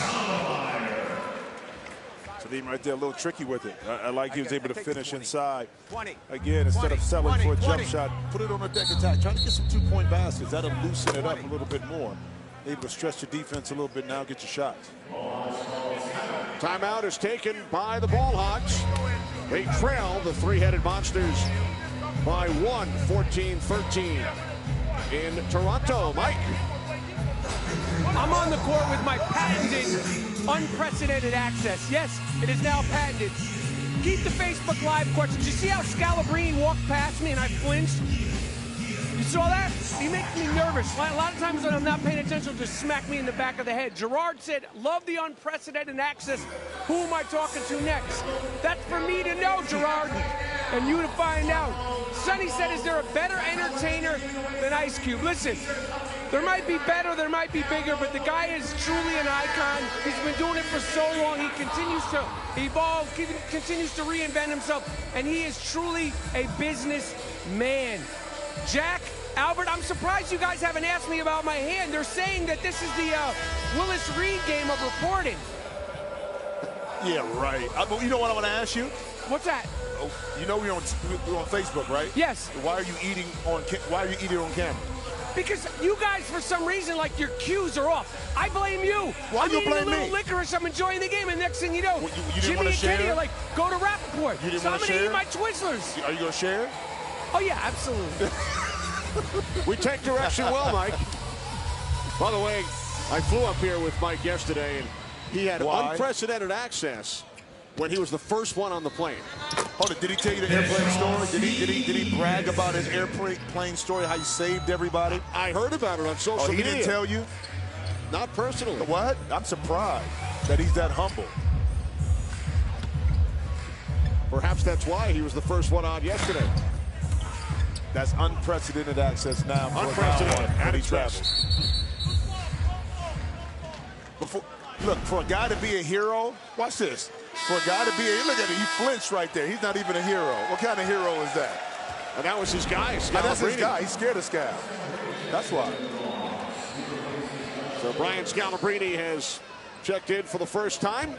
You know, it's ironic, too. Wherever we travel, it's one person that always gets a big round of applause. I mean, like when he comes out, when they announce the team, just always Scal. He always gets, I think maybe the loudest. I'm surprised Scalabrine hasn't been thrown out of a game this season, you guys. Why? Because, well, I mean, he hits me when I'm not looking. I can't imagine what he's doing to players when he's out on the floor. You need a fourth official to keep an eye around the board. 4-point lead for the Ball Hogs. Reaching foul is called. Hey, this is the penalty now, guys, for the rest of this quarter, rest of this half. Hey! little physical inside. Right. Scal. Nice little pick. Put a body on. Right. Hey, that's 4 on them. Deshaun, that's 4 on them. As you heard from Rick Barry, 14 fouls have been committed by three-headed monsters. So they will shoot free throws on the next one. Here's Taylor driving on Moon. Reverse that one. I thought Jermaine Taylor right there had a chance. One more dribble. He could have got to the other side of the rim and maybe had a layup. Right. Good defense by Jamario Moon. No. And now Moon lost the handle. Free play, Rick.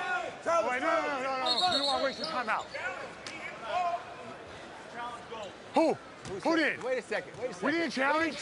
We didn't challenge. I didn't challenge. We didn't challenge. That was my players saying that. They don't have to say. No, he touched it. He touched it. 3. Here's Moon, Jamario Moon, pulling the three-headed monsters to within 2. And early when he talked to Rappaport about last week, he said he shot a lot of jump shots. This week he wanted to attack more off the dribble. You saw his athleticism right there to get to the rim and finish. Taylor short from 3.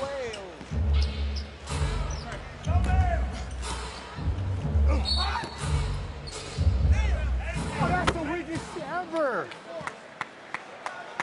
You scared of him? Mario Moon, along with his teammate on the three-headed monsters, Reggie Evans, both former Toronto Raptors, among several ex-Raptors who we will see tonight in the 4 games, Jimmy.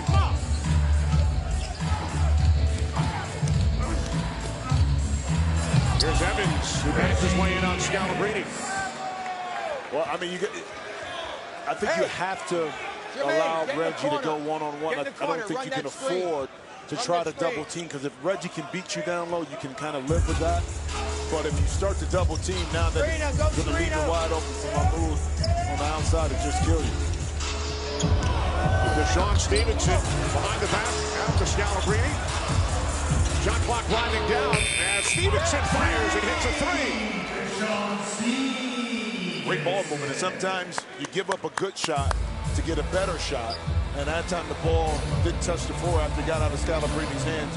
Taylor right to Stevenson. So Deshaun Stevenson who won an NBA championship with Dallas in 2011, giving the Ball Hogs a 3-point lead. And as you know, the ball can move a lot faster than your body can, especially when you swing it, touch, square up, splash.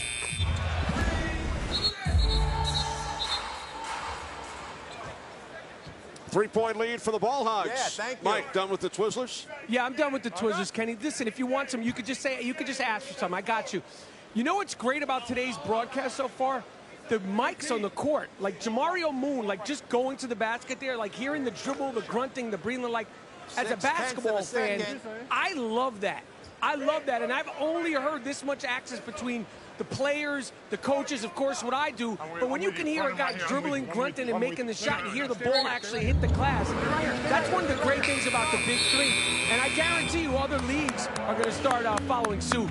I totally agree with you. One thing that Ice Cube and Jeff Quanden's continue to do is improve the product on the floor, the all-around experience for the fan, so they can experience exactly what's happening.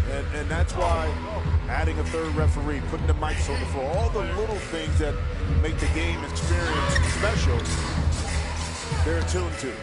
Great job by our audio crew led by Eric West. It's unprecedented, you might say. It's unprecedented. I'm telling you, access on the court. Taylor, nice good move, and then could not finish. They do a just inside the line. And that's the thing. Ball Hawks, they have this issue at times of not finishing the half, but taking advantage when they have opportunities to score. When you don't do it, and that's an excellent move to finish there, but three-headed monsters come back and make you pay for it. 8 points for Taylor. 3-point lead for the Ball Hogs. Here is Moon off the mark from 3. Taylor from 3. And that will take us to halftime. 11 points for Jermaine Taylor, former Houston Rocket and Sacramento King. Ball Hogs looking to stay alive, lead the three-headed monsters 26-20 at the half. Hey, the bottom line is, if we play the way we're playing here, they cannot beat us. All right, we will beat this team as long as we play the second half the way we played the first half, with the movement, with the passing, with the defense. Hey, plus on top of it, we had three in-close layups that didn't go in. So we have control of this. They got real problems with the action, but we have to keep moving. Good job. So Reggie can't do both. Like, he can't help. So the Ball Hogs with a 6-point lead, eliminated with a loss, and a win by 3's company. Mike. If he goes, he ain't getting back. I think that Deshaun Stevenson is the X factor with this team. Andre Owens is going to do his thing. The other guys are going to do what they do. But when Deshaun has his energy up, this team plays better. And thus far, he's playing good. And the Ball Hogs are still in this game.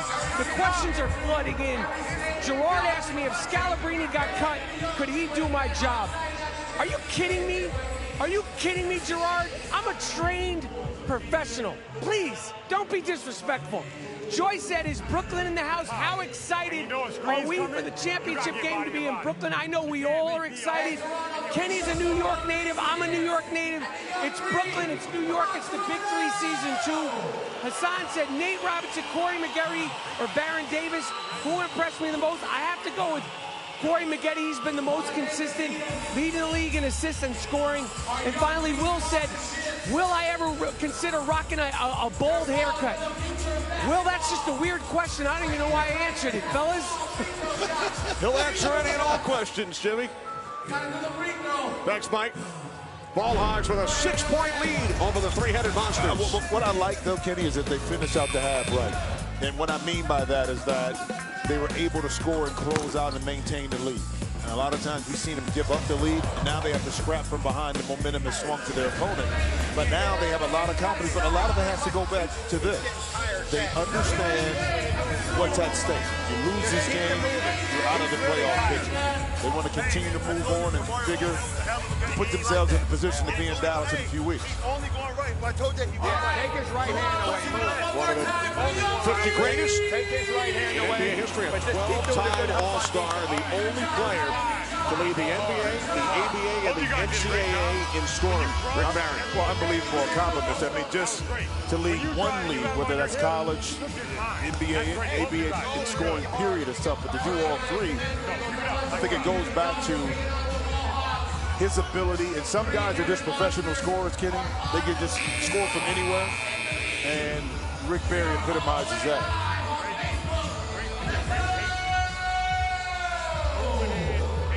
Gary Payton on the other side. Like Rick Barry, a Hall of Famer, and he'd love nothing more than to keep his team's perfect record intact. Well, they want to do exactly what Trilogy did last year, which is go undefeated and win a championship. Kick it. But they got their work cut out for them right now. Evans bottled up, fouled by Childress. So Evans with Woods and Abdul Rauf start the second half. Put the fouls back for the three-headed monsters. Evans coming off a 10-point, 6-rebound game last week. He's won the Big Three Player of the Week award twice over the first 5 weeks this season.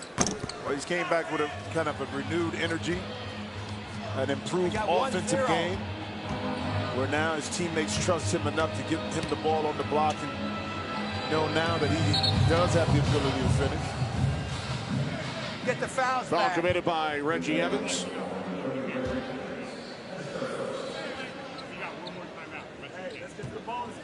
You 1-1. Ball Hogs with Childress, Owens, and Taylor on the court as we begin the second half. Childress takes it all away. But I like the move because That's the way to attack. We just got to keep attacking. three-headed monsters were playing for a pick and roll. But Josh Childress come to the middle. Immediately he saw the baseline was wide open. 1-2 dribbles there, he's able to finish.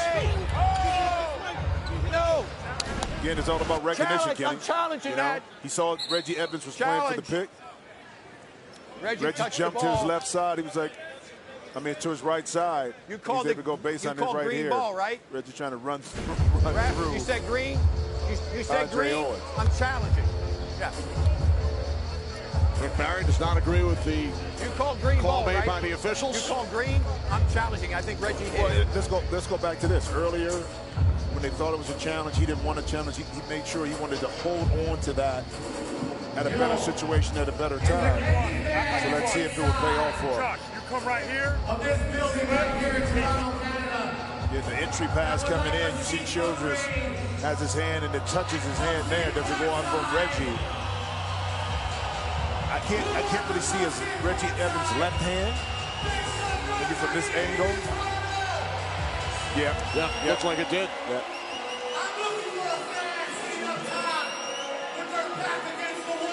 Rick Barry challenging the call, and it certainly appears as if he will win the challenge. Yeah. And that's a good use of a challenge right there, because every possession counts for this Ball Hogs team. So you don't want to give up possessions and give three-headed monsters an opportunity to kind of score and get back in this and cut the lead.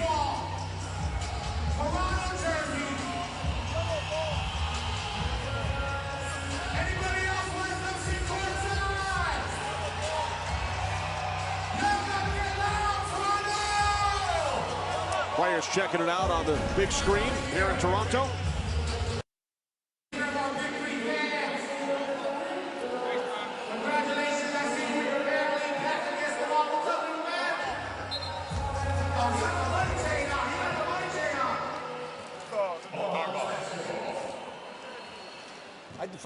It will be Ball Hogs basketball. Rick Barry wins the challenge. Ball Hogs with a 6-point lead. Here's Owens. Oh, man, and it's rebounded by Reggie Evans. That's 4 layups not going. Abdul Rauf inside. Evans back out. And Woods hits a 3. But again, once again, Kenny, that's about the 4th layup that the Ball Hogs have missed. 4 of them. It's all right. And then three-headed monsters are able to capitalize off of it. You got to be able to finish those shots when you get those opportunities at the rim. 3-point lead for the Ball Hogs. Childress off balance. Did not hit the rim, so Woods plays it right back up and in. Yeah. Okay. 4 like unanswered points. You can't tell me right that was by not a three-headed foul. monsters. Seriously. I know Rick That Barry was was such not a happy foul. that just kills Josh Childress wasn't able to pick up that foul. First to 50 wins, you must win by 2. There's Childress. Woods with the rebound. Evans. Reggie Evans now with 9 points to lead the way for the three-headed monsters. He never They take a 1-point lead. He never cleared the lane. And you notice on that last play, Josh Childress kind of let Reggie Evans never cleared the lane. Just have the ball, and his contention is that what you have to do, if you're a post player, you have to clear the lane when the ball gets advanced outside. And their contention is that Reggie Evans never stepped outside of the lane. So the officials will take a look. You got to treat that like a mate. That's bullshit. You got fouled. It's so ridiculous that they didn't call that foul. Slide over the screen, can't get through it. Shit. Who got that big 3 app on the phone? Who got that big 3 app on the phone? I got a big green t-shirt. I got a big green t-shirt. If I see you download that big 3 app on your phone right now, I want to see that big 3 app on your phone. That's correct. Should be easy call for the officials that time. Reggie Evans didn't get outside the lane. Talking like he can't talk. He can fucking talk. See what I'm saying? Hey, forget those guys. One more look. Download the big 3 app. We're going to give you big green t-shirts. That's simple as that. Thank you, my man. Appreciate it, man. Download the big 3 app right now. Smartphones, iPhones. It's available. It's absolutely free. The big 3 app. Check us out.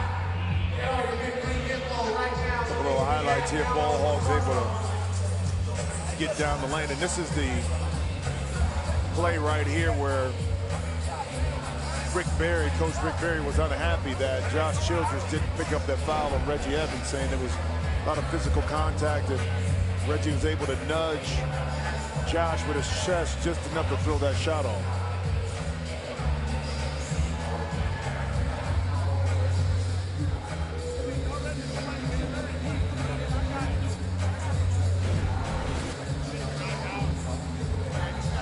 Officials checking out the last play. Well, here it is. Reggie's still in the lane, still in the lane, still in the lane. That's why Josh Childress just backed away. Childress pointed it out right away. I said I got another seat, okay? Anybody ready to come down courtside? Make some noise!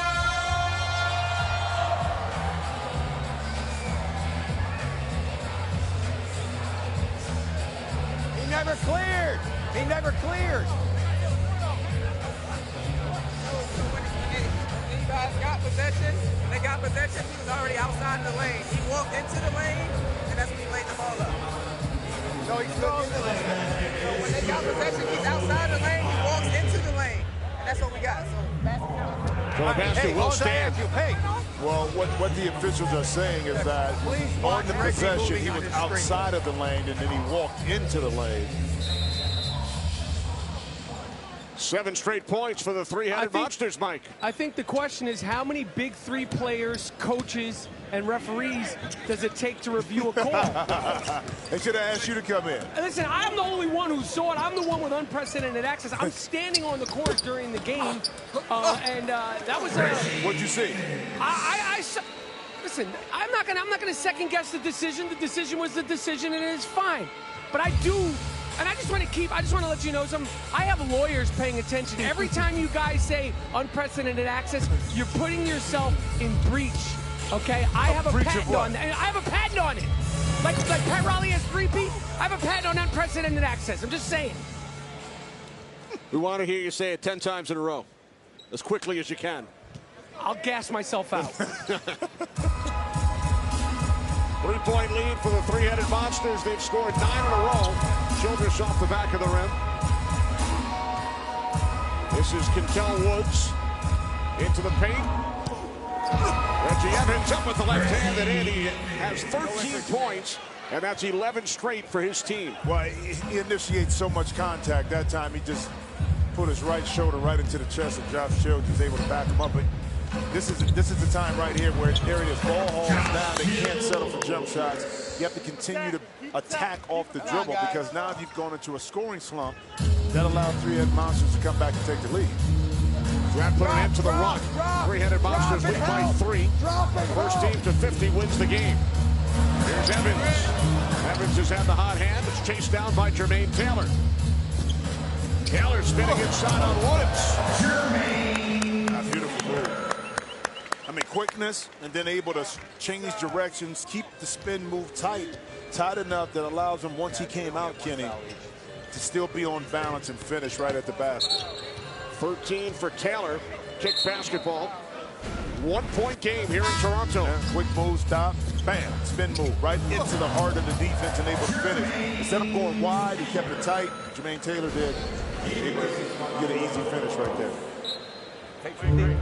Three-headed monsters at 5-0. They have already clinched a playoff berth. Ball Hogs at 1-4, looking to stay alive.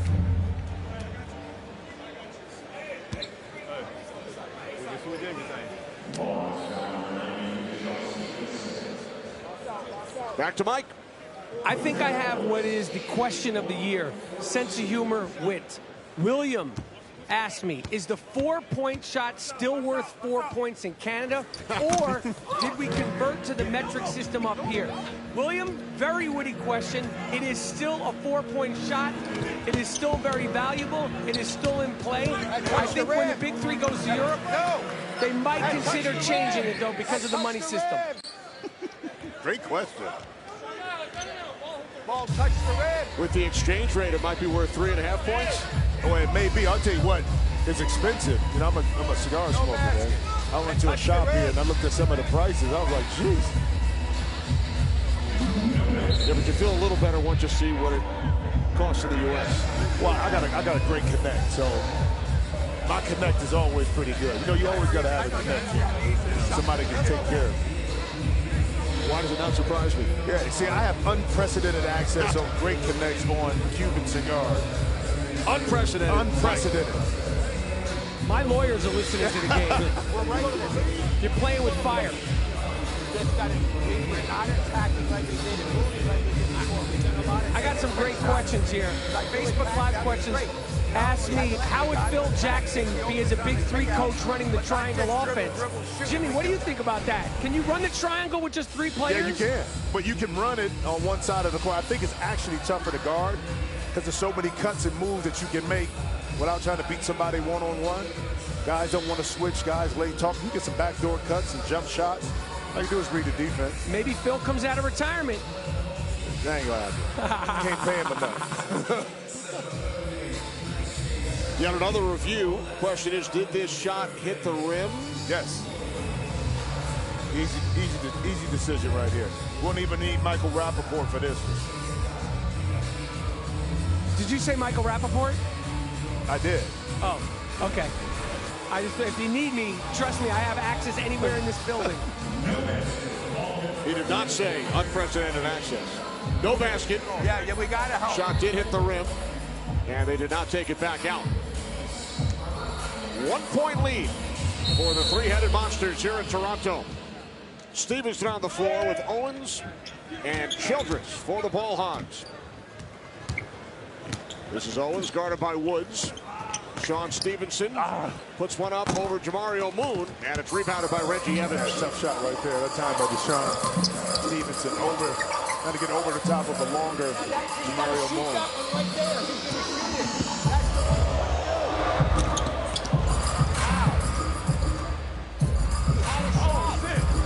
Here's Evans. Nice touch. And that's kind of tough because if you're Josh Childress, you really don't want to go out that far. You want to force Reggie to make that shot, and he made him pay. 3 point lead for the three-headed monsters. The only unbeaten team in the Big Three this season. Here's Owens from downtown. First guy's in for the rebound, then had it knocked away.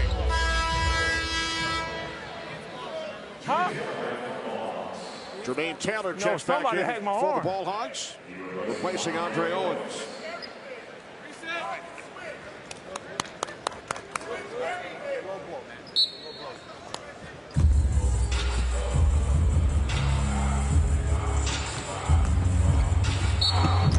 Taylor with the scoop. He's fouled.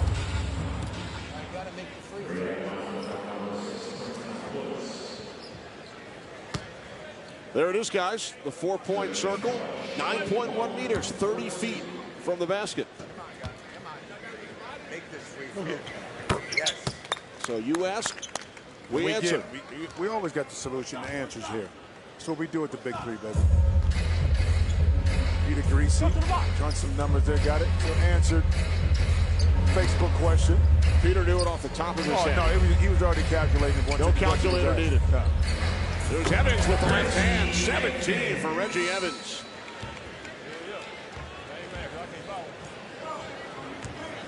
First to 50 wins. 3-point lead for the three-headed monsters. Here's Taylor. Evans with another rebound. Oh my God. Evans has had the hot hand tonight. Back out for Moon. Moon driving on Childress.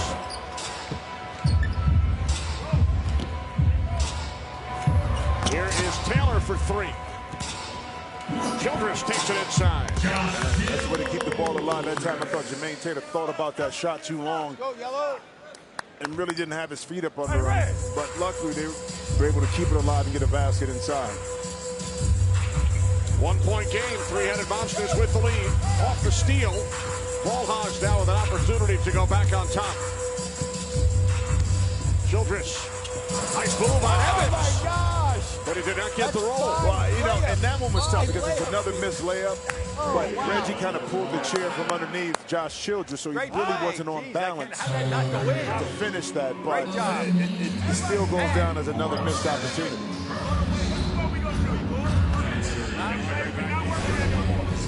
I talked about a renewed sense of enthusiasm in regards to Reggie Evans' offensive game. We've seen it all year. He's been able to score the ball down low, finish, knock down some jump shots. 12 points here in the second half for Reggie Evans. Mike. Steven asked, how have the fans been city to city, the crowd hype? It's been fantastic, Steven. Last year was great. This year's even better. Every single week it gets more and more exciting. Gerard said if Jimmy played, would his team win the Big Three? Jimmy Jackson, and I have to say this, I don't think Jimmy Jackson has anything left in the tank. I think that Brian Scalabrine would put up 30 on Jimmy Jackson. I'll let Jimmy answer that in a second. Right now I have the microphone. Would I beat Skip Bayless in a one-on-one? Absolutely. Gerard said, who's the coach of the year? Right now it's got to be Gary Payton and that play he called to win that game a couple of weeks ago. And Tyler asked this, I'll throw this to you guys. Reggie Evans is so underrated. Do you think he can make it in the NBA, fellas? That was from Tyler. Can I answer the question now? Oh, about Scalabrine dropping 30 on you? Yeah. Yeah. Scalabrine, first of all, never dropped 30 in NBA games, let alone on me. And second, yes, my team would win. Because I would stack it. I would stack my team. And I still got something in the tank. I just don't want to use it yet. Oh, we got a fact check. Did Scalabrine ever get 30? Well, I'm just, off the top of my head, I don't remember seeing it or hearing about it. Because it would have been national news if it did happen. I understand you second guessing it. I understand you. I got with you on it. We'll be sure to find out. Yeah, Pete, how about the last question about Breezy, Reggie Evans? Which part? I'm all going off the mic. What was the last question again? About Reggie Evans. Could Reggie Evans play in the NBA today? Well, you know what, though? Actually, the way Reggie's biggest strength when he played, he hustled, he rebounded, he played defense. Scoring wasn't in his game at that time because he was a smaller, undersized forward. Well, right now, the way the NBA is, with everybody switching, I think it benefits and plays right into a great block right there. It plays into a guy like Reggie Evans that was limited offensively back in the past, but right now will be able to be a little bit effective, I would think, in the post. Taylor nails a three. By the way, our guy, Peter Greasy, has crunched the numbers. Brian Scalabrine's career high in the NBA, 29. Thank you. I'm with you. 29. Wow. Don't test me, Michael Rappaport. Wow. 30 on me. Are you kidding me? Hey! Talk about bad breaks and let the ball go out of bounds. That was back in 2005, a 29-point game. Now a Celtics analyst and also a co-host on Sirius XM, the NBA radio channel, along with Frank Isola. They do a terrific job together. I'm going to ask Peter Greasy, was that mop-up garbage time when those points came? What was the score to that game? I need to know all the history behind that game. We didn't say it was against you. No, I'm saying I need to know all the history. It's hard to get away with the stretch. It was against the Warriors back in 2005. Okay. What was the score to that game? Was it a blowout? Was it...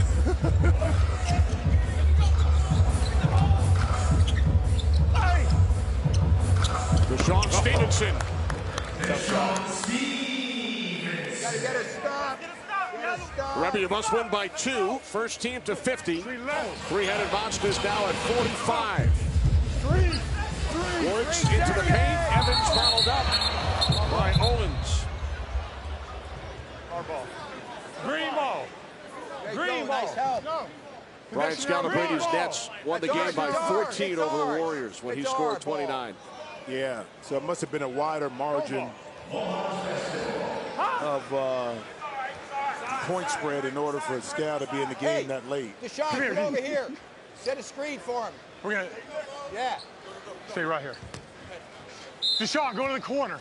You know, it's interesting, too. In late game situations, you'll see this lineup by three-headed monsters, and Mahmoud will be on the bench. And then Gary kind of inserts him in the last few possessions to kind of close out the game. Stevenson keeps it alive. Shot clock at 1. Evans with yet another rebound. Here is Woods from 3. Kept alive by Moon. Evans, 47-41 lead for the three-headed monsters. 20 points for Reggie Evans. Loose ball situation. When things are not going your way, you're losing games. The ball just doesn't seem to bounce your way. That time the ball was right in the possession of ball hauls, but it just bounced to Jamario Moon, who's able now to go in and get his team closer to winning this game. I'm seeing the same thing that Jimmy said. The ball is just not bouncing the ball hog's way. No pun intended. You know, they're still in this game, but they're a three-point basket away from losing. They're playing hard, they're playing better, they're just not getting the breaks. I'm really digging the Facebook Live questions. Sonny talked about Corey Maggette, his performance. He's yoked, he's doing his thing. He just wanted to shout out Preston and say who's the most improved from last year. You get Reggie on you. That's a good question. I have to say Reggie Evans, I think, is the most improved player this year, Preston. Ben said, who's the best lockdown defender in the Big Three? I'll throw that to Jimmy Jackson. Jimmy, who do you think is the toughest defender in this league? That's a great question, man. I think Reggie plays that role extremely well because he plays physical. He can get out and guard. You know who was, I think, also most improved, and I said this before, David Hawkins. Three-headed Monsters win it with a 3. Here's Evans, and he's fouled. They get the ball back, too. Wow. Gary Payton's club at 5-0. They've already clinched the playoff berth. 3 points away from defeating the Ball Hogs. With the Ball Hogs lost, they would be eliminated if 3's company beats Tri-State in our 3rd game tonight. Well, Reggie Evans makes this shot. Now they're able to retain possession to finish the game. And that's the beauty about getting in the penalty.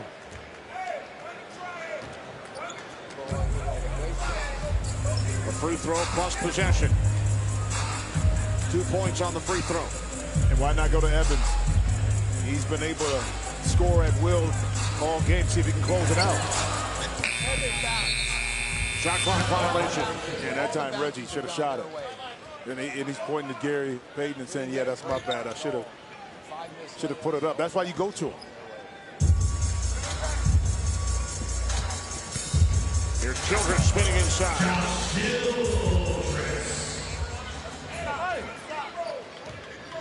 Three-headed Monsters will pick up their 6th victory in 6 games with their next bucket. That's a moving screen. Here's Moon. Puts it up. Remember, he hit the game winner last week.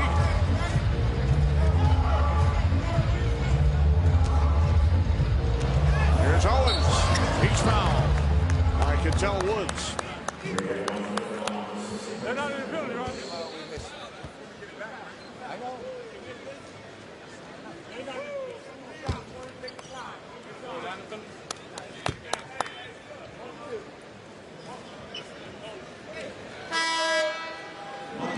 Here's Abdul Rauf back in, as you predicted, Jimmy.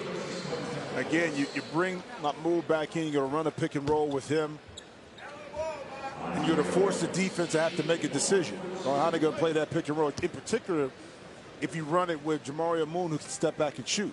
So it puts the defense in a tough situation on how to guard it. Do we switch it? If you go under, Mahmoud can beat you. If you're a little bit late, one dribble, he can beat you. If not, he can hit it back to Jamario. So let's see how the Ball Hogs guard it. This time they're running with Reggie Evans. Evans back to Abdul Rauf. Here is Evans for the win.